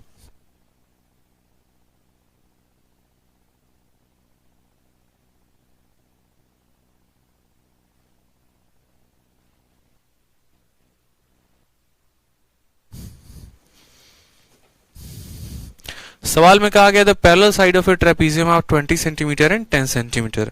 जो पैरेलल साइड है वो 20 है और 10 है, और नॉन पैरेलल साइड जो है वो बराबर हैं एक दूसरे के। पूरे के पूरे जो एरिया है ट्रेपीजियम का 180 है, तो बोला गया है नॉन पैरेलल साइड कितना होगा। बाकायदा ट्रेपीजियम भी हमने आपको पूरा का पूरा पढ़ाया, अगर आपको पता होगा तो। एक एक क्वेश्चन हमने आपको ज्योमेट्री पे करवाया है। जब पैरेलल साइड होते हैं तो एरिया कितना होता है, जब नॉन पैरेलल साइड होते हैं तो एरिया कितना होता है। हर एक बात को बहुत अच्छे तरीके से मैंने ज्योमेट्री में एक्सप्लेन किया है, क्योंकि जो क्वाड्रिलेटरल टॉपिक ही हमने आपको पढ़ाया था उसको काफी डिटेल में हमने पढ़ाया था, एक एक बातों को समझाया था। तो एटलीस्ट अगर ज्योमेट्री में खत्म करना चाहते हैं तो मेंसुरेशन के लिए अगर बहुत इंपॉर्टेंट है तो क्वाड्रिलेटरल है, क्वाड्रिलेटरल वाला टॉपिक जाके खत्म कर लेना। ज्योमेट्री में जाना, ज्योमेट्री में जाके देखना क्वाड्रिलेटरल कहाँ है और क्वाड्रिलेटरल खत्म कर लेना, फिर सर्कल खत्म कर लेना, इस तरीके से करके। ठीक है, तो सवाल में हमसे कहा गया है कि parallel side of A trapezium. ठीक, तो ट्रेपीजियम सबसे पहले हम बना लेते हैं। ट्रेपीजियम कैसा क्वाड्रिलेटरल होता है, समलम चतुर्भुज एक ऐसा चतुर्भुज होता है जिसकी दो भुजाएं समान होती हैं, पैरेलल होती हैं, और ये दो भुजाएं जो हैं वो पैरेलल नहीं होती हैं। तो बोला गया जो पैरेलल साइड है वो 20 है और 10 है, मतलब ये वाला साइड 10 हो गया और ये वाला साइड हमारा 20 हो गया। और जो दोनों नॉन पैरेलल साइड है ना वो बराबर है हमारे। फिर कहा गया जो एरिया है वो कितना है, 180 है। इस पूरे क्वाड्रिलेटरल का एरिया हमारा कितना हो जाएगा, 80 हो जाएगा। तो बोला गया है नॉन पैरेलल साइड का जो एरिया होगा वो कितना होगा। हमेशा इस बात को ध्यान देना, जो एरिया होता है वो क्या होता है, half into sum of parallel side. Parallel side का जोड़ कितना है, 10 + 20, और into distance between them. Distance का मतलब ये जो हाइट होती है ना, इसको कहा जाता है कि परपेंडिकुलर डिस्टेंस बिटवीन देम, यानी ये h। ठीक है। तो half into sum of parallel side into distance between them. Area कितना कहा गया है दोस्तों, तो एरिया 180 कहा गया है, यानी यहाँ पर एरिया को हम कितना रखेंगे, 180 रखेंगे। 20 और 10 30, ठीक है, यहाँ पर हो जाएगा। तो बोलेंगे सर 180 यहाँ पर लिख दो, यहाँ एरिया ही रहने दो, लिखा रहने दो। तो एरिया हमारा 180 है, 20 और 10 30 है, तो बोलेंगे हाफ इंटू 30 इंटू हाइट बराबर इतना हो जाएगा।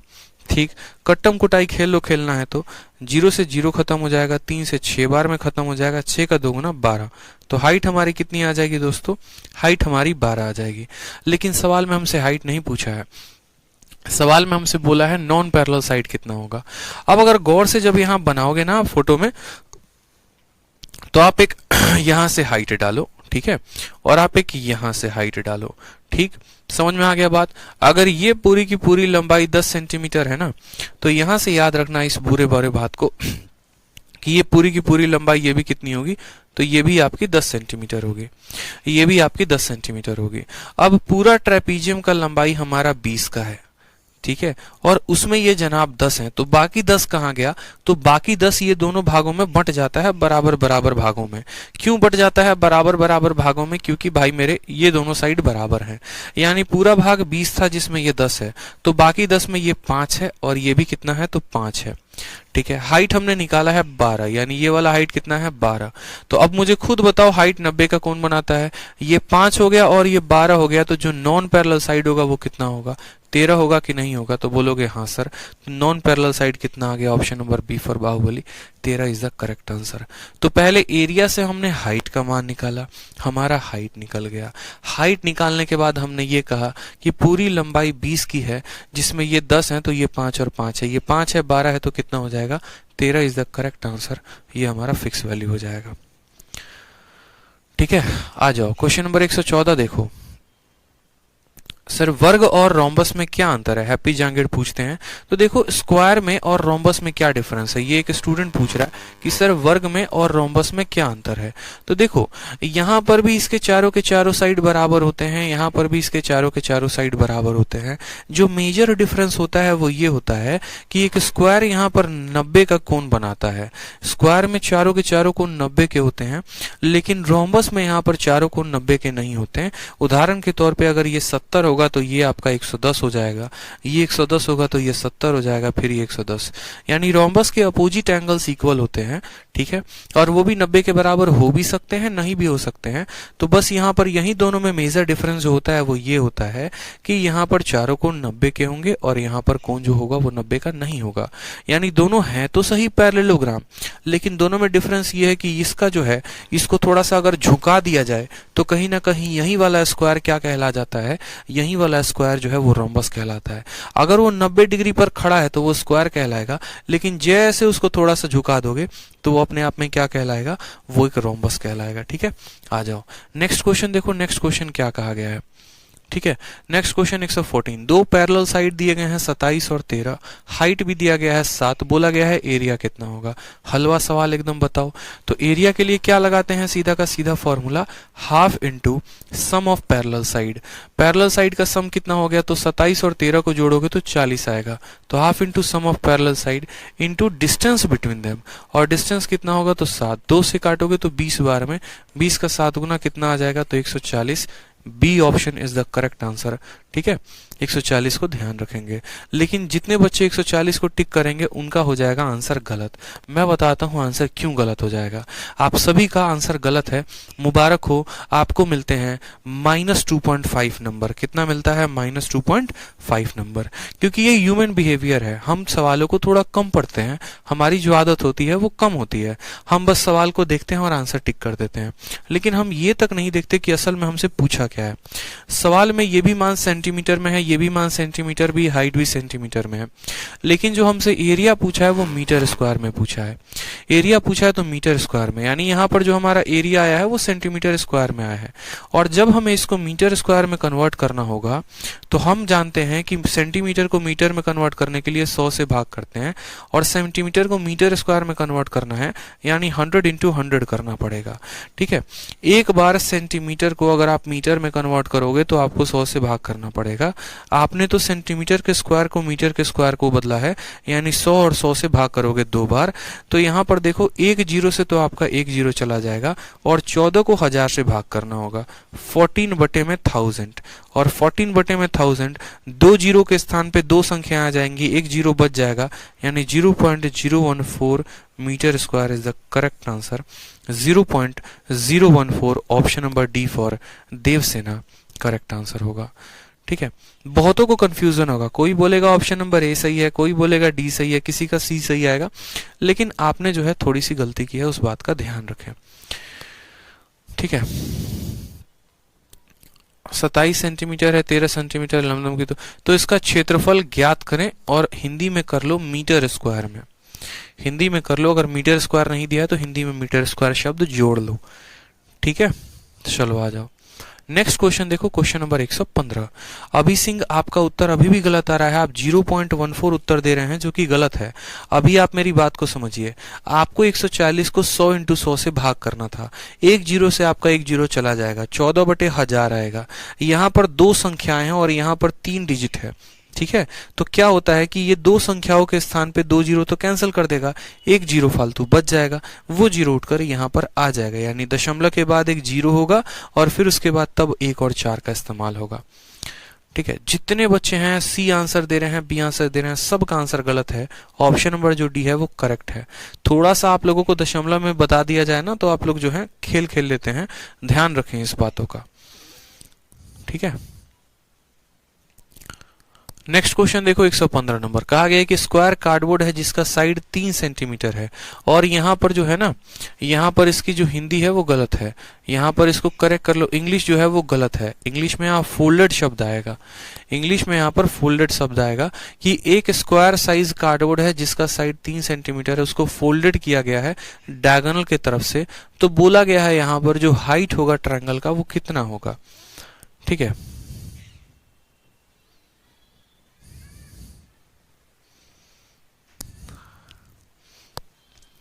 ठीक, 3 मीटर भुजा वाले एक मोटे कागज को इस विकर्ण पर से मोड़कर त्रिभुज बनाया जाता है, विकर्ण की ऊंचाई क्या होगी।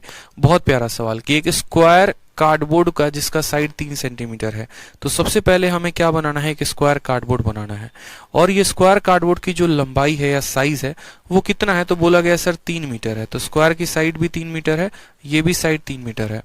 इसको फोल्ड किया गया है डायगोनल से, यानी डायगोनल से ऐसे मोड़ दिया गया है कि भैया मोड़कर जो है ये वाले पार्ट को इसके ऊपर रख देना है, इसको मोड़ के इसके ऊपर रख देना है, और मोड़कर क्या बना देना है, ट्रायंगल बना देना है। तो बोला गया है ट्रायंगल बनाया गया है, तो ट्रायंगल का जो हाइट होगा ना, यानी ये जो ट्रायंगल होगा इसका हाइट कितना होगा, तो या तो आप इसका हाइट बोल दो कि सर इसका हाइट 3 मीटर है, लेकिन ये ट्रायंगल की हाइट नहीं कहलाएगी। बहुतों को लगेगा ना कि इसका हाइट 3 मीटर होगा, ऑप्शन में नहीं, ट्रायंगल की हाइट क्या कहलाएगी वो देखो। सबसे पहले तो यहाँ पर मेरी बात को समझो कि सबसे पहले आपको क्या निकालना है, तो इस ट्रायंगल का एरिया निकालना है। किस ट्रायंगल का एरिया, कोई भी एक ट्रायंगल को पकड़ लो, तो स्क्वायर का एरिया का आधा क्या होगा, इस ट्रायंगल का एरिया होगा। स्क्वायर का एरिया कितना होगा, तो बोलोगे सर 3 इंटू 3 9 होगा, तो यहाँ पर इसका जो एरिया आएगा वो 9/2 हो जाएगा, यानी ये हमारा ए है, ये बी है और ये सी है। एबीसी ट्रायंगल का एरिया 9 का आधा, साइड इंटू साइड का आधा, साइड इंटू साइड का आधा।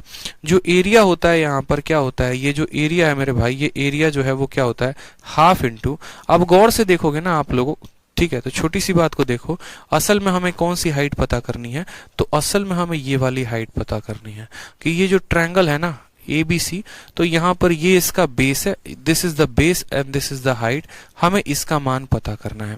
हमें क्या करना है, इसका मान पता करना है।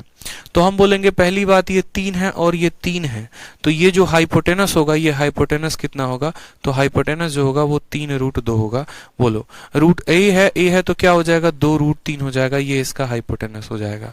ठीक है, और ट्रायंगल का एरिया कैसे निकालते हैं, तो ट्रायंगल का एरिया जो है half into base into height से निकालते हैं। तो बोलेंगे सर जो ट्रायंगल का एरिया होगा हाफ इंटू इसका जो बेस है वो कितना है, तो 2√3 है। ठीक है, और इसका जो हाइट है वो कितना है, h है। ये एरिया बराबर होगा साइड इंटू साइड, देखो यही एरिया बराबर होगा हाफ इंटू, देखो यही ट्रायंगल है और यहाँ पर भी कितने का कोण बना रहा है, तो यही ट्रायंगल है, यहाँ पर भी 90 का कोण बना रहा है। तो half into base into height बराबर हाफ इंटू बेस कितना है, तो 3 है, और ये हाइट कितना है, तो 3 है। ठीक है, half into base into height से बना रहा है। हम बोलेंगे सर हाफ से हमारा हाफ चला जाएगा, तो हाइट की वैल्यू कितनी आएगी, तो हाइट की वैल्यू √3 से हमारा ये √3 बार में कटेगा, तो बोलोगे सर 3 √3 बटे में 2, तो हाइट हमारा कितना आ जाएगा, 3 √3 बटे में 2 is the correct answer, option number.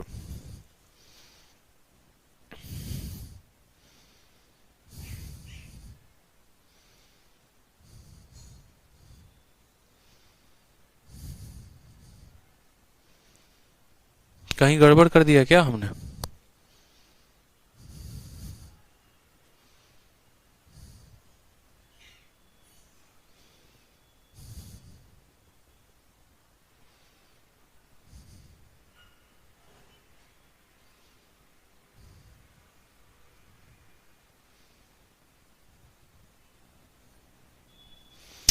हे भगवान, हमने गड़बड़ यहाँ पर ये कर दिया, माफ करें, आज इतनी बड़ी गलती हो गई हमसे। ये जब 3 है और 3 है तो हमें यहाँ पर एक बात को ध्यान रखना है कि अगर ये a होता है, अगर ये होता है, तो ये हमारा √2a होता है। कितना होता है, √2a होता है। ये बात थोड़ा सा मैं मिस्टेक कर रहा था। तो यहाँ पर असल में क्या होगा कि √2 × 3 होगा। यहाँ पर जो हमारा हाइपोटेनस आएगा ना, अगर ये a है, ये a है, तो √2a हो जाएगा। √2a का मतलब हम बोलेंगे ये 3√2 है। ये जो हाइपोटेनस है ये कितना है, 3√2 है। ये जो हाइपोटेनस होगा वो कितना होगा, 3√2 होगा। तो हम बोलेंगे सर हाफ इंटू ये जो बेस है वो कितना है, 3√2 है, और इंटू हमारा हाइट हो जाएगा, ये बराबर होगा हाफ इंटू बेस कितना है, तो 3 है, और हाइट हमारा कितना है, तो हाइट हमारा 3 है। अब सवाल में हमसे जो जो कटता है वो काट दो। 2 से हमारा 2 कटता है, काट दो। 3 से हमारा 3 कटता है, काट दो। तो जो हाइट की वैल्यू आ जाएगी वो 3/√2 आ जाएगा, जो कि option number A is the correct answer होगा। बात खत्म। ठीक है, ऑप्शन नंबर जो ए होगा वो करेक्ट आंसर होगा। 3 है तो 3√2 हो जाएगा। ठीक, आ जाओ नेक्स्ट क्वेश्चन 116 नंबर पे। नेक्स्ट क्वेश्चन 116 नंबर देखिए क्या कहा गया है। कहा गया the perimeter of a square is equal to perimeter of a rectangle. Square का पेरीमीटर रेक्टेंगल के बराबर है। रेक्टेंगल की लंबाई और चौड़ाई दे रखी है। अगर रेक्टेंगल की लंबाई और चौड़ाई दे रखी है तो उससे उसका पेरीमीटर निकाल लेंगे, और उसका पेरीमीटर निकल के चला आएगा तो स्क्वायर का साइड निकाल देंगे। कहा गया है यहाँ पर साइड में कि find the circumference of a semi circle whose diameter is equal to the side of a square. Simple question है। तो क्या बोलेंगे, सबसे पहले बोलेंगे पेरीमीटर ऑफ ए स्क्वायर, यानी स्क्वायर का पेरीमीटर 4a होता है, ये बराबर होगा 2 × l+b के। ठीक है, सवाल में लंबाई 16 है और चौड़ाई 14 है, तो 16 + 14 कितना हो जाएगा, 30। 30 का दोगुना हो जाएगा 60। 60 को 4 से भाग करोगे तो साइड आपका आ जाएगा 15। समझे मेरी बात को? यहाँ पर आप वैल्यू पुट करके देख लो, ये 30, 30 का दोगुना 60, 60 को जब 4 काटेगा 15 बार में तो साइड की वैल्यू 15 आ जाएगी। बोला गया find the circumference of a semi circle. एक सेमी सर्कल का सर्कमफेरेंस बताना है जिसका जो डायमीटर है वो बराबर है स्क्वायर के साइड के, यानी ये हमारा सेमी सर्कल है और ये इसकी डायमीटर है, और ये डायमीटर है ना ये स्क्वायर के साइड के बराबर है, यानी ये 15 सेंटीमीटर है। और हमें क्या बताना है, इसका सर्कमफेरेंस। बहुत बच्चे गलती ये करते हैं, सर्कमफेरेंस के नाम पे बस πr की वैल्यू निकाल देते हैं और वो गलत होता है। सर्कमफेरेंस में सिर्फ πr शब्द नहीं आता है, सर्कमफेरेंस में सेमी सर्कल के ये भी आता है। यानी अगर हम इसका सर्कमफेरेंस का बात करें तो सर्कमफेरेंस में इसका ये πr भी आएगा क्योंकि सर्कल का आधा है। सर्कल का सर्कमफेरेंस 2πr, तो सेमी सर्कल में यहाँ पर ये आधा, और साथ में हमें ये 2r भी मिलता है। क्या मिलता है, 2r भी मिलता है। तो अगर हम यहाँ पर रेडियस को कॉमन ले लेंगे तो ये हमारा हो जाएगा π+2। ठीक है, रेडियस की बात करोगे यहाँ तो 15 इसका डायमीटर है, और अगर 15 डायमीटर है तो रेडियस क्या होगा, 15 का आधा, यानी रेडियस की बात करेंगे तो बोलेंगे सर 15 का आधा। पाई का मान हमें यहाँ सवाल में कितना लेना है नहीं दिया गया है। पाई का मान एक पल के लिए 3.14 ले लो। 3.14 में 2 को जोड़ोगे तो बोलोगे सर 5.14 है। ठीक है, और 5.14 को फिर फर्दर जो है आप यहाँ से काटो तो बोलोगे सर 2 दूनी 4, ठीक है, 2 × 5 = 10, 2.57। आप इनको गुना कर दो। 15 का 7 गुना कितना होता है, 105 का 5 हाथ में 10, 15 × 5 = 75, 75 10 85 का 5, 15 × 5 = 85 का 5 हाथ में 8, 15 दूना 30 और 8 38, 385.5 is the correct answer. Sorry 38.55, 38.55 is the correct answer आएगा। 38.55 कह लो, 57 कह लो, फर्क वही पड़ता है, कोई दिक्कत की बात नहीं है। ऑप्शन नंबर जो ए होगा वही करेक्ट आंसर होगा। ऑप्शन नंबर जो ए होगा वही करेक्ट आंसर होगा। मैंने कहा ना बहुत बच्चे इसका 25.57 आंसर दे देंगे। क्यों आंसर दे देंगे? क्योंकि उनको लगेगा बस पाई आर की वैल्यू बतानी है, लेकिन वो 2r मिस कर जाते हैं। यही वो छोटी छोटी बातें होती हैं जो आपको परीक्षा में ध्यान देनी होती है। अगर आप यहाँ पर एग्जैक्ट आंसर चाहते हैं तो आप ये भी कर सकते हैं कि देखो डायमीटर 15 है तो रेडियस 15 का आधा हो जाएगा। और अगर आप पाई की वैल्यू रखना चाहते हैं तो पाई की वैल्यू 22/7 रख लीजिए, यहाँ पर आप इसको 2 रख लीजिए। आप ऐसे भी कैलकुलेट कर सकते हैं। तो 15/2 आ जाएगा। 7 का 2 गुना 14, 22 और 10 32 और 4 36, 36 बटे आपका हो जाएगा नीचे में 7। जब आप इसको कैलकुलेट करेंगे, 2 से आप इसको काटेंगे तो आपका 18 बार में कटेगा। आप कैलकुलेट करके देख लो तो आपका एग्जैक्ट वैल्यू आ जाएगा। 2 से काटोगे 18 बार में।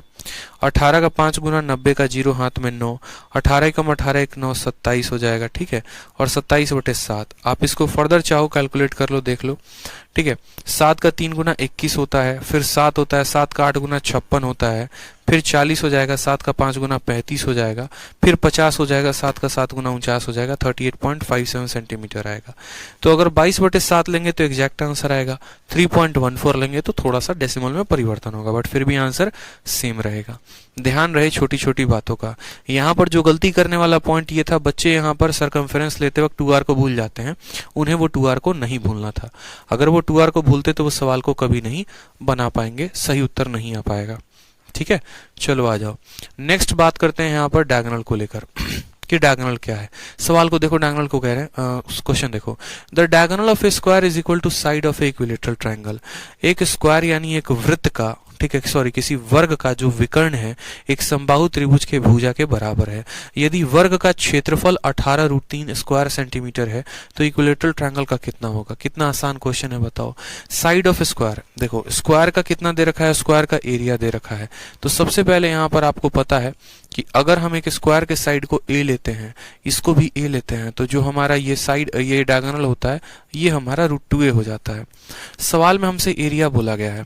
एरिया का मतलब कितना बोला गया है? यहाँ पर एरिया a स्क्वायर की वैल्यू हो जाएगी हमारा 18√3 हो जाएगा। ठीक है, the diagonal of a square is equal to side of equilateral triangle if area of square is 18√3 square centimetre. ठीक है, what is area of equilateral triangle? तो अगर हमारा ए स्क्वायर का वैल्यू इतना है, ये हमें अपने माइंड में फिक्स कर लेना है। सबसे पहले ये हमें अपने माइंड में फिक्स कर लेना है। उसके बाद देखो यहाँ पर बहुत बच्चे क्या सोचेंगे कि रूट का रूट निकालना होता है, यही उनके जीवन की सबसे बड़ी गलती होती है। आपसे यहाँ पर आपका एग्जामिनर ये बोल रहा है कि जो इसका डायगोनल है ना, वो डायगोनल एक इक्विलेटरल ट्रायंगल की साइड है। यानी इक्विलेटरल ट्रायंगल के साइड को अगर हम x मानते हैं तो वो जो x है वो किसके बराबर है? तो √2a के बराबर है। तो यहाँ पर जो ट्रायंगल का एरिया आएगा वो कितना आएगा? तो √3/4 इंटू यहाँ पर x का स्क्वायर। ठीक, यहाँ पर √3/4 अगर आप लोगे तो ले लो, कोई दिक्कत की बात नहीं है। x यानी साइड, साइड कितना हो गया? तो बोलोगे सर √2a का स्क्वायर। कितना हो जाएगा? √2a का स्क्वायर हो जाएगा। √3/4 को आप इतना ही रखो, √2 का स्क्वायर हो जाता है 2, और यहाँ पर हो जाएगा a स्क्वायर। अब a स्क्वायर की वैल्यू कितनी है? 18√3 है। तो आप यहाँ पर 18√3 यहाँ रख दो। आप कितना रख दो? 18√3 रख दो। बस बात खत्म। यहाँ पे 2 से काटेंगे तो आपका ये 2 बार में, 2 से काटेंगे तो आपका 9 बार में। √3 को √3 के साथ गुना करने पे 3, 3 इंटू 9 कितना आ जाएगा? 27 जो होगा वो हमारा करेक्ट आंसर होगा। Option number D for Devsena. ठीक है, तो हमें ऐसा नहीं करना था कि ए स्क्वायर से ए की वैल्यू निकालनी थी और इतना नौटंकी करना था। सिंपल ए स्क्वायर का मान 18√3 था, उसको हम रहने देते हैं। यहाँ पर बोला गया था ट्रायंगल का जो साइड है वो डायगोनल के बराबर है, यानी √2a के बराबर। तो ट्रायंगल का एरिया √3/4 इंटू अपने ही साइड का स्क्वायर होता है। साइड के स्थान पे √2a रख देंगे। √2 का स्क्वायर हमारा 2 आ जाएगा। ए स्क्वायर की वैल्यू 18√3 थी जो हमने यहाँ पर वैल्यू रख ली। ठीक है, बहुत आसान आसान सवाल है, चिंता मत करो। क्वेश्चन नंबर 118 को देखो। 118 क्या बोला गया है? बोला गया है स्क्वायर का जो पेरीमीटर है वो बराबर है रेक्टेंगुलर प्लॉट के पेरीमीटर के। स्क्वायर का साइड कितना होगा? सीजीएल का पेपर में पूछा गया क्वेश्चन है। स्क्वायर का पेरीमीटर कितना होता है? तो बोलेंगे सर 4a होता है। और इसका पेरीमीटर किसके बराबर है? तो इसका पेरीमीटर जो है, बोला गया ना, the perimeter of a square is same that of rectangular plot. यानी इसका जो पेरीमीटर है बराबर है किसके? तो 2 इंटू रेक्टेंगल के, लेंथ प्लस ब्रेथ के, यानी 35 + 15 के। ठीक है। तो यहाँ पर हम साइड की वैल्यू क्या बोलेंगे, बोलेंगे सर 4a की वैल्यू 30 40 50 50 का दोगुना हो जाएगा 100, तो साइड की वैल्यू कितनी आ जाएगी, साइड की वैल्यू हमारी 25 आ जाएगी। स्क्वायर का साइड पूछेगा तो 25 बताएंगे, डायगोनल पूछेगा तो उसकी वैल्यू बता देंगे, एरिया पूछेगा तो उसकी वैल्यू बता देंगे, जो पूछेगा उसकी वैल्यू बता देंगे। एकदम हलवा हलवा सवाल है। आ जाओ क्वेश्चन नंबर 119 को, देखो क्या बोला गया है। बोला गया the perimeter of a square is same as that of a perimeter of a rectangle. फिर बोला गया पेरीमीटर ऑफ ए स्क्वायर 40 है, ठीक है, और बोला गया है जो ब्रेथ है ना वो 2/3 है लंबाई के। तो एरिया रेक्टेंगल का पूछा गया है, ठीक है, समझना मेरी बात को। सवाल में कहा गया है जो ब्रेथ है वो 2/3 है, और किसके 2/3 है, तो लंबाई के 2/3 है। बोला गया ना कि जो ब्रेथ है वो 2/3 है लंबाई के, यानी अगर हम इस L को यहाँ नीचे लेकर आ जाए तो हम बोलेंगे कि ब्रेथ हमारा 2x है और लंबाई हमारा कितना है, 3x है। सवाल में बोला गया है कि जो स्क्वायर का पेरीमीटर है वो बराबर है हमारे रेक्टेंगल के पेरीमीटर के, ठीक है, और स्क्वायर का पूरा पेरीमीटर कितना है, 40 है, यानी ये पूरा 4a की वैल्यू कितनी है, 40 है, बराबर है 2 इंटू, ठीक है, बराबर देखो यहाँ पे सीधा का सीधा 40 है। तो यहाँ पर अगर हम काटेंगे तो L की वैल्यू 3x हो गई, B की वैल्यू 2x हो गई, कितना हो जाएगा, 5x हो जाएगा। 2 से काटोगे इसको तो कितनी बार में कटेगा, 20। तो 20 की जो वैल्यू आएगी वो कितना आ जाएगा, 5x। तो x की वैल्यू कितनी आ जाएगी, x की वैल्यू 4 आ जाएगी। यहाँ पर सबसे पहले समझो x की वैल्यू कितनी आ गई, 4 आ गई, यानी यहाँ पर कहा कि जो चौड़ाई है वो 2 है, लंबाई 3 है, तो इसकी वैल्यू x की वैल्यू 4 आ गई। सवाल में हमसे कहा गया है कि यहाँ पर एरिया बताओ, तो एरिया बताने के लिए लंबाई और चौड़ाई दोनों का पता होना जरूरी है। तो लंबाई हमारा कितना हो जाएगा, 3 इंटू एक्स यानी 3 इंटू 4, हमारा लंबाई 12 हो जाएगा। चौड़ाई कितना हो जाएगा, 2 इंटू एक्स यानी 2 इंटू 4 8 हो जाएगा, 12 8 कितना हो जाएगा, 96। हमारा करेक्ट आंसर आएगा ऑप्शन नंबर ए, आओ कभी हवेली पे, इज द करेक्ट आंसर हो जाएगा, ठीक है। चलो आ जाओ नेक्स्ट क्वेश्चन, देखो क्वेश्चन नंबर 120। कुछ नहीं था सवाल में, यहाँ पेरीमीटर जो है स्क्वायर की पेरीमीटर वो रेक्टेंगल के पेरीमीटर के बराबर थी। रेक्टेंगल के लंबाई और चौड़ाई का यहाँ रेशियो दिया गया था, इसी रेशियो का इस्तेमाल करके एक्स की वैल्यू निकाल दी। एक्स की वैल्यू आई तो लंबाई और चौड़ाई बता दिया, और लंबाई और चौड़ाई बताने के बाद उनका एरिया बता दिया, ठीक है। अच्छी प्रैक्टिस हो जाएगी आप लोगों की मेंसुरेशन के 2D के किसी भी सवाल में, एकदम धुआं धुआं कर दोगे। अब वो कंसेप्चुअल सवाल नहीं आते हैं तो उनको देख के डरना मत कि काउंटिंग फिगर और ये सब शेडेड फिगर, ये सब बकवास की चीजें होती हैं, पेपर में उतना नहीं पूछा जाता है, ठीक है। लोग हाइक बनाने के लिए पढ़ाते हैं कि हाँ मेरा कोर्स अच्छा बिके, मेरा नाम बहुत बड़ा हो, कि मैं टफ से टफ सवाल करवा रहा हूँ, लेकिन असल में पेपर में उसका कोई भी वास्ता नहीं होता। आप किसी की भी शीट देखेंगे, हो सकता है बहुत खूबसूरत लगे ये शेडेड वाले पोर्शंस के एरिया फलाना ढकाना, लेकिन जब आप प्रीवियस ईयर को देखेंगे तो प्रीवियस ईयर में एक भी क्वेश्चन आपको वैसा नहीं मिलेगा। इसलिए वैसे सवालों पर प्रैक्टिस ना करें, जो प्रीवियस ईयर है उनके ऊपर प्रैक्टिस करें, वो भी नए वाले सवाल। सवाल में 120 में देखिए क्या कहा गया है, base of a triangle is equal to perimeter of a square. बोला गया है एक ट्रायंगल है जिसका आधार जो है वो एक वर्ग के पेरीमीटर के बराबर है, और उसका जो डायगोनल है वो 6√2 है, उसका जो हाइट है एंड जो ट्रायंगल है उसका जो हाइट है वो बराबर है स्क्वायर के साइड के, जिसका एरिया 144 है। तो बोला गया था area of a triangle is, बहुत बेहतरीन क्वेश्चन, बहुत बेहतरीन क्वेश्चन, कोई दिक्कत की बात नहीं। बोला गया है कि देखो तुम्हारे पास एक ऐसा ट्रायंगल है, ठीक है, इस ट्रायंगल में हमारा एक हाइट भी होगा और इस ट्रायंगल में हमारा एक बेस भी होगा, ठीक है। तो बेस जो है वो बराबर है किसके, बराबर है पेरीमीटर ऑफ स्क्वायर के। और कैसे स्क्वायर के, एक ऐसा स्क्वायर जिसका डायगोनल 6√2 हो, यानी हमारे पास एक ऐसा स्क्वायर है जिसका डायगोनल 6√2 हो। तो हमें पता है कि अगर ये 6 है, 6√2 है, तो साइड 6 होगा और साइड 6 होगा, क्योंकि ये जब a होता है, जब a होता है तो ये √2a होता है, √2a का मान 6√2, तो साइड हो जाएगा इतना। तो बोला गया है जो बेस है वो बराबर होगा स्क्वायर के पेरीमीटर के, यानी इसका पेरीमीटर कितना होगा, 6 का 4 गुना 24 होगा, तो इसका बेस कितना आ जाएगा, 24 आ जाएगा। ये बात क्लियर हुआ। इसका जो बेस है वो बराबर है किसी और ट्रायंगल के, किसी और देखो ये जो बेस है बराबर है किसी और स्क्वायर के, ठीक है, पेरीमीटर के, और जिसका यहाँ पर डायगोनल है। फिर उसके बाद कहा गया है जो इसका हाइट है वो बराबर है साइड ऑफ स्क्वायर, और एक ऐसा स्क्वायर जिसका एरिया 144 हो। यानी अगर स्क्वायर का एरिया 144 होता है तो मुझे बताओ उसका जो साइड होता है वो कितना होता है, तो 12 होता है। और जो इसका साइड होगा वही इस ट्रायंगल का हाइट होगा, यानी ट्रायंगल का हाइट कितना होगा, तो 12 होगा। अब हमसे बोला गया है इस ट्रायंगल का बताओ एरिया कितना होगा, तो इसका जो एरिया होगा वो होगा साफ तौर पर हाफ इंटू बेस हमारा 24 है और ये हमारा 12 है, 2 से काटेंगे 12 बार में, 12 का square 144 is the correct answer. Option number A correct answer हो जाएगा। ठीक है, समझ में आ गया भाई। यहाँ पे छोटी छोटी बातें थी जो परीक्षा में पूछी गई थी। आ जाओ नेक्स्ट क्वेश्चन देखो, यहाँ पे क्वेश्चन नंबर 121। क्वेश्चन नंबर 121 में कहा है the area of a square and rectangle are equal. एक स्क्वायर का एरिया रेक्टेंगल का एरिया इक्वल है। Length of a rectangle is greater than length of a square by 10 centimetre and breadth is less than by 5 centimetre. Perimeter of rectangle पूछा है। बहुत अच्छा बात है। सवाल में कहा गया है जो स्क्वायर का एरिया होगा ना वो बराबर होगा रेक्टेंगल के एरिया के। ठीक है, पहला पॉइंट। फिर उसके बाद कहा गया length of a rectangle is greater than length of side of square by 10, यानी length of a rectangle is length of a rectangle is का मतलब बराबर, greater than length of side of square by 10 centimetre, यानी square के side से 10 ज्यादा है। उसी तरीके से ब्रेथ जो है ना वो जो है लेस है 5 सेंटीमीटर, स्क्वायर के साइड से कितना कम है, 5 कम है। ये पहला बात कहा गया है। ये दूसरा बात कहा गया है कि लंबाई साइड से 10 ज्यादा है, चौड़ाई साइड से 5 कम है। ठीक, अब हमें इसी पॉइंट का इस्तेमाल करके यहाँ इसको सॉल्व करना है कि एरिया का जो स्क्वायर है वो बराबर है किसके, तो एरिया का स्क्वायर लंबाई इंटू चौड़ाई के बराबर है। एरिया का स्क्वायर तो ए स्क्वायर लिखेंगे, लंबाई के स्थान पे क्या लिख देंगे, तो a+10 लिख देंगे यहाँ पर, और चौड़ाई के स्थान पर क्या लिख देंगे, a-5 लिख देंगे। क्यों लिखेंगे, ताकि सबको हम a के टर्म में कन्वर्ट कर सकें। a के टर्म में कन्वर्ट करेंगे तो a की वैल्यू आ जाएगी। तो यहाँ बोलोगे सर a स्क्वायर बराबर a इंटू a स्क्वायर हो जाएगा। ठीक है, फिर हो जाएगा -5 है, फिर हो जाएगा +10 है, और ये हो जाएगा -50। a स्क्वायर से हमारा a स्क्वायर खत्म हो जाएगा।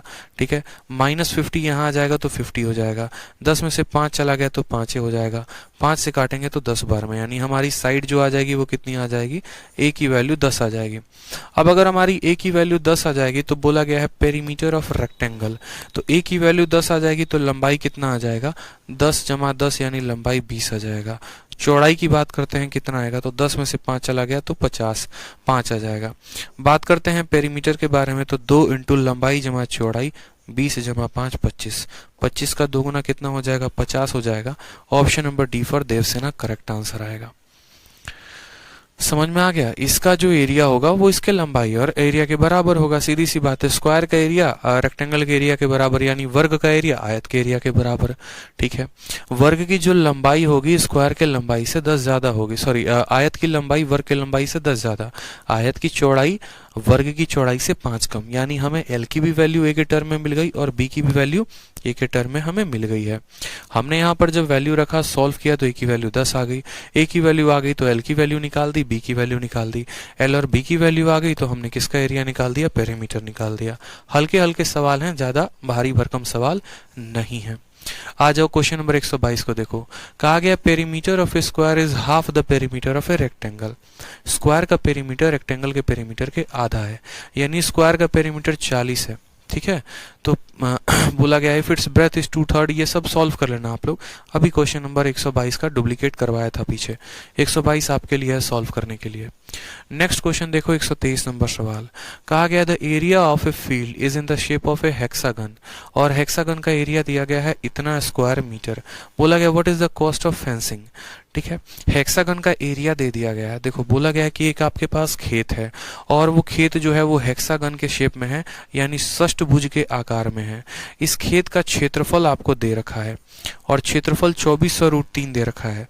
बोला है मानो इस खेत को आपको बाण लगाना है, बाण का मतलब बाउंड्री करनी है, और ये इसकी बाउंड्री की जाएगी। यहाँ से ये क्या किया जाएगा, बाउंड्री किया जाएगा। 1 मीटर का 18.5 रुपए लगेगा, तो बाउंड्री करने में कितना रुपया लगेगा।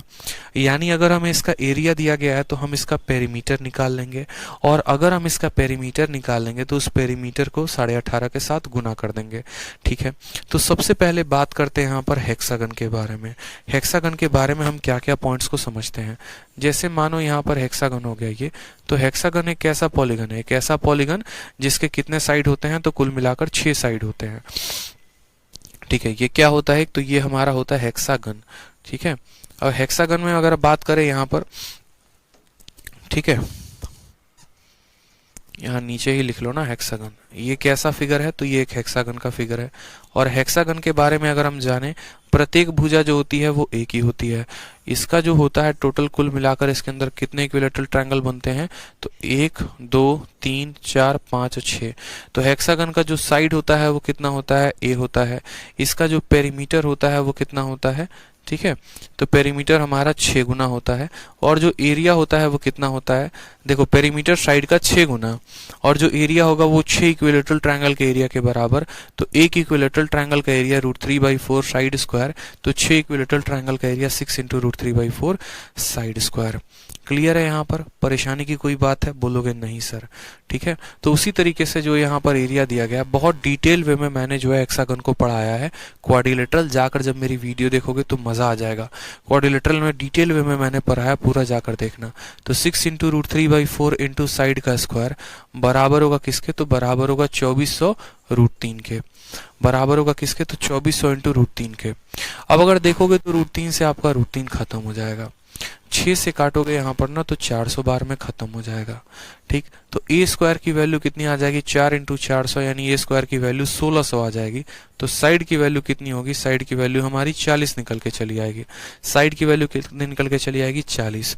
अगर साइड की वैल्यू 40 होगी तो पेरीमीटर कितना होगा, तो 40 का 6 गुना, ठीक है, यानी 240 मीटर पेरीमीटर हो जाएगा।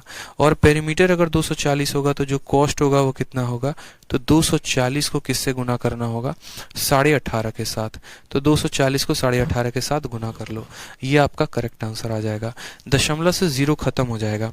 24 का 5 गुना 120 का 0 हाथ में 12 आ जाएगा। ठीक है, 24 का 8 गुना 8 चौके 32 का 2 192। 24 का 8 गुना कितना होता है, 192। ठीक है, और 192 और 10 जो हो गया 202, 202 और 2 204, 204 का 4 हाथ में और 20 0। ठीक है, 24 से कम 24 और 20 कितना हो गया, तो 44 हो गया, यानी 4440 is the correct answer. Option number A जो होगा वो करेक्ट आंसर होगा। डायरेक्ट गुना करके लगा सकते हो आपको पता है कि आपको 240 को गुना करना है और आपको 240 को 18.5 के साथ गुना करना है। कर लेंगे आप इसको, ठीक है। 240 को 18.5 के साथ गुना करना है, 240 × 18.5 गुना करेंगे तो आपका आंसर कितना आएगा, 4440 इज द करेक्ट आंसर। ठीक है, चलो आ जाओ नेक्स्ट क्वेश्चन देखो, क्वेश्चन नंबर 124। ठीक है, नेक्स्ट क्वेश्चन देखो, क्वेश्चन नंबर 124। बोला गया एक रेगुलर हेक्सागन का एरिया इतना है, पेरीमीटर कितना होगा। सेम सवाल है, यहाँ पर भी हमें एरिया दिया गया था और यहाँ पेरीमीटर पूछा था और पेरीमीटर को लास्ट में गुना कर देना था। यहाँ पर भी आपको एरिया देकर पेरीमीटर पूछा है, सीपीओ का सवाल है। तो एरिया यानी 6 × √3/4 इंटू साइड स्क्वायर, साइड आ जाएगा उसका 6 गुना कर देना, पेरीमीटर निकल जाएगा। ये आपके लिए है, ठीक है। आ जाओ क्वेश्चन नंबर 125 में आ जाओ। हेक्सागन का साइड दे दिया गया है और बोला गया the side of square is इतना, तो बोला गया है कि दोनों का एरिया कितना, एरिया का रेशियो कितना होगा।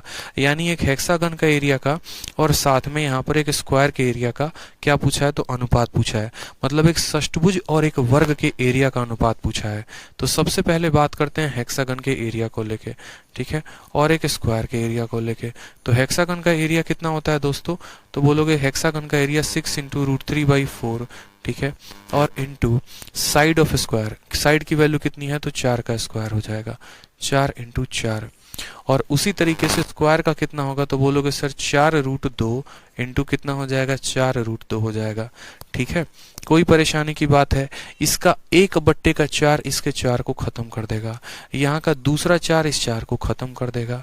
ठीक है, कोई परेशानी की बात है बता दो। फिर आप बोलोगे सर ऊपर आ जाएगा हमारा 6√3 और नीचे आ जाएगा 4 को 2 के साथ गुना करने पर 4 × √2 × √2 2 हो जाएगा। 2 से काटेंगे तो 3 बार में कटेगा। तो बोलोगे सर आंसर आ जाएगा 3√3 बट्टे में कितना, बट्टे में 4। ऑप्शन नंबर जो सी होगा वो करेक्ट आंसर होगा।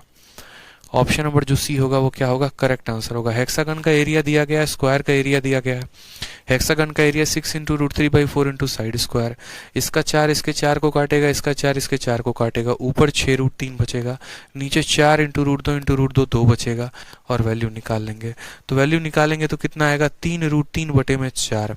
3√3/4। इस बात का ध्यान रखें। कौन सा ऑप्शन सही है? तो ऑप्शन नंबर जो सी है वो सही है। ठीक है, बहुत बच्चों के आंसर ए आ रहे हैं। मेरे भाई आप लोगों का आंसर ए कैसे आ रहा है मुझे ये बताओ। जो आंसर ए कर रहे हैं वो किस आधार पर ए को आंसर कर रहे हो? किस आधार पर आप लोग ए को आंसर कर रहे हो? हेक्सागन का साइड 4 है, 6 × √3/4 × साइड स्क्वायर। ठीक है, यहां पर भी एरिया इसका 4 साइड जो है साइड ऑफ स्क्वायर इतना दे रखा है। छोटी छोटी बातों का ध्यान रखा करो भाई। ये 4 इसको काटेगा, ये 4 इसको काटेगा, ऊपर 6√3 और नीचे 4 × √2। ध्यान रखा करो, पेपर में यही चीजें गलती करवा देता है। सवाल टफ नहीं आते आजकल, कंसेप्चुअल भी नहीं आते उतने ज्यादा। कैलकुलेशन में ही आप 50 गलतियां कर दोगे। वो मत करो वहां पे, ठीक है, वो मत करो वहां पे। आ जाओ क्वेश्चन नंबर 126 को देखो। कहा गया the area of a field is in a shape of a rectangular hexagon. ठीक है, फील्ड इतना है और सेम तरीके से क्वेश्चन नंबर 126 अभी पीछे था। एरिया हमारा देखो 24/√3 था और यहां पर भी एरिया देखो, ये सीजीएल में पूछा गया 4 मार्च को। देखना गौर से, क्वेश्चन नंबर 126 को देखो, सीजीएल में पूछा गया है और यही सवाल सीएचएसएल में पूछा गया है 1 जुलाई को। दोनों में एरिया 24/√3 था, बस यहां पर लास्ट में 18.5 से गुना करना था। क्यों? क्योंकि हम जब यहां पर पेरीमीटर निकाल लेते तो पेरीमीटर को 18.5 से गुना करते तो आंसर आता। तो हमारा पेरीमीटर कितना आया था? पेरीमीटर 240 आया था और 240 को 18.5 रुपए के साथ गुना किया गया था। हमने कहा था कि 1 मीटर का खर्चा अगर 18.5 रुपए है तो पूरा का पूरा परिमाप 240 है, उसको 18.5 के साथ गुना करना है। सेम तरीके से यहाँ पर क्वेश्चन नंबर 126 में आपका एरिया दे दिया है। एरिया दे दिया है तो पेरीमीटर यहाँ पर भी कितना आएगा? 240 आएगा। यहाँ पर भी दोस्तों पेरीमीटर कितना आएगा? 240 आएगा। बस यहाँ पर जब लास्ट में आपको कॉस्ट निकालना होगा तो बोलोगे सर 240 पेरीमीटर आया है और खर्चा कितना है? तो 16.8 है। अब ये जीरो से हमारा दशमलव खत्म हो जाएगा। हमें गुना करना है 168 को 24 के साथ और 168 को जब हम 24 के साथ गुना करेंगे तो इक्याई के स्थान पे देखो तो 8 चौके 32 यानी इक्याई के स्थान पे 2 आएगा। कौन सा ऑप्शन है जिसके इक्याई के स्थान पे 2 है? ऑप्शन नंबर सी है, बस इसी के स्थान पर 2 है तो आंसर हो जाएगा 4032 इज द करेक्ट आंसर। पूरा गुना नहीं करना था, सिर्फ यूनिट डिजिट मैच करना था। यूनिट डिजिट मैच हो गया, गेम खत्म है। ठीक है, आ जाओ क्वेश्चन नंबर 127 और ये है आखिरी प्रश्न जो आपके शीट का है। कहा गया है कि एरिया जो है वो एक हेक्सागन के शेप में है।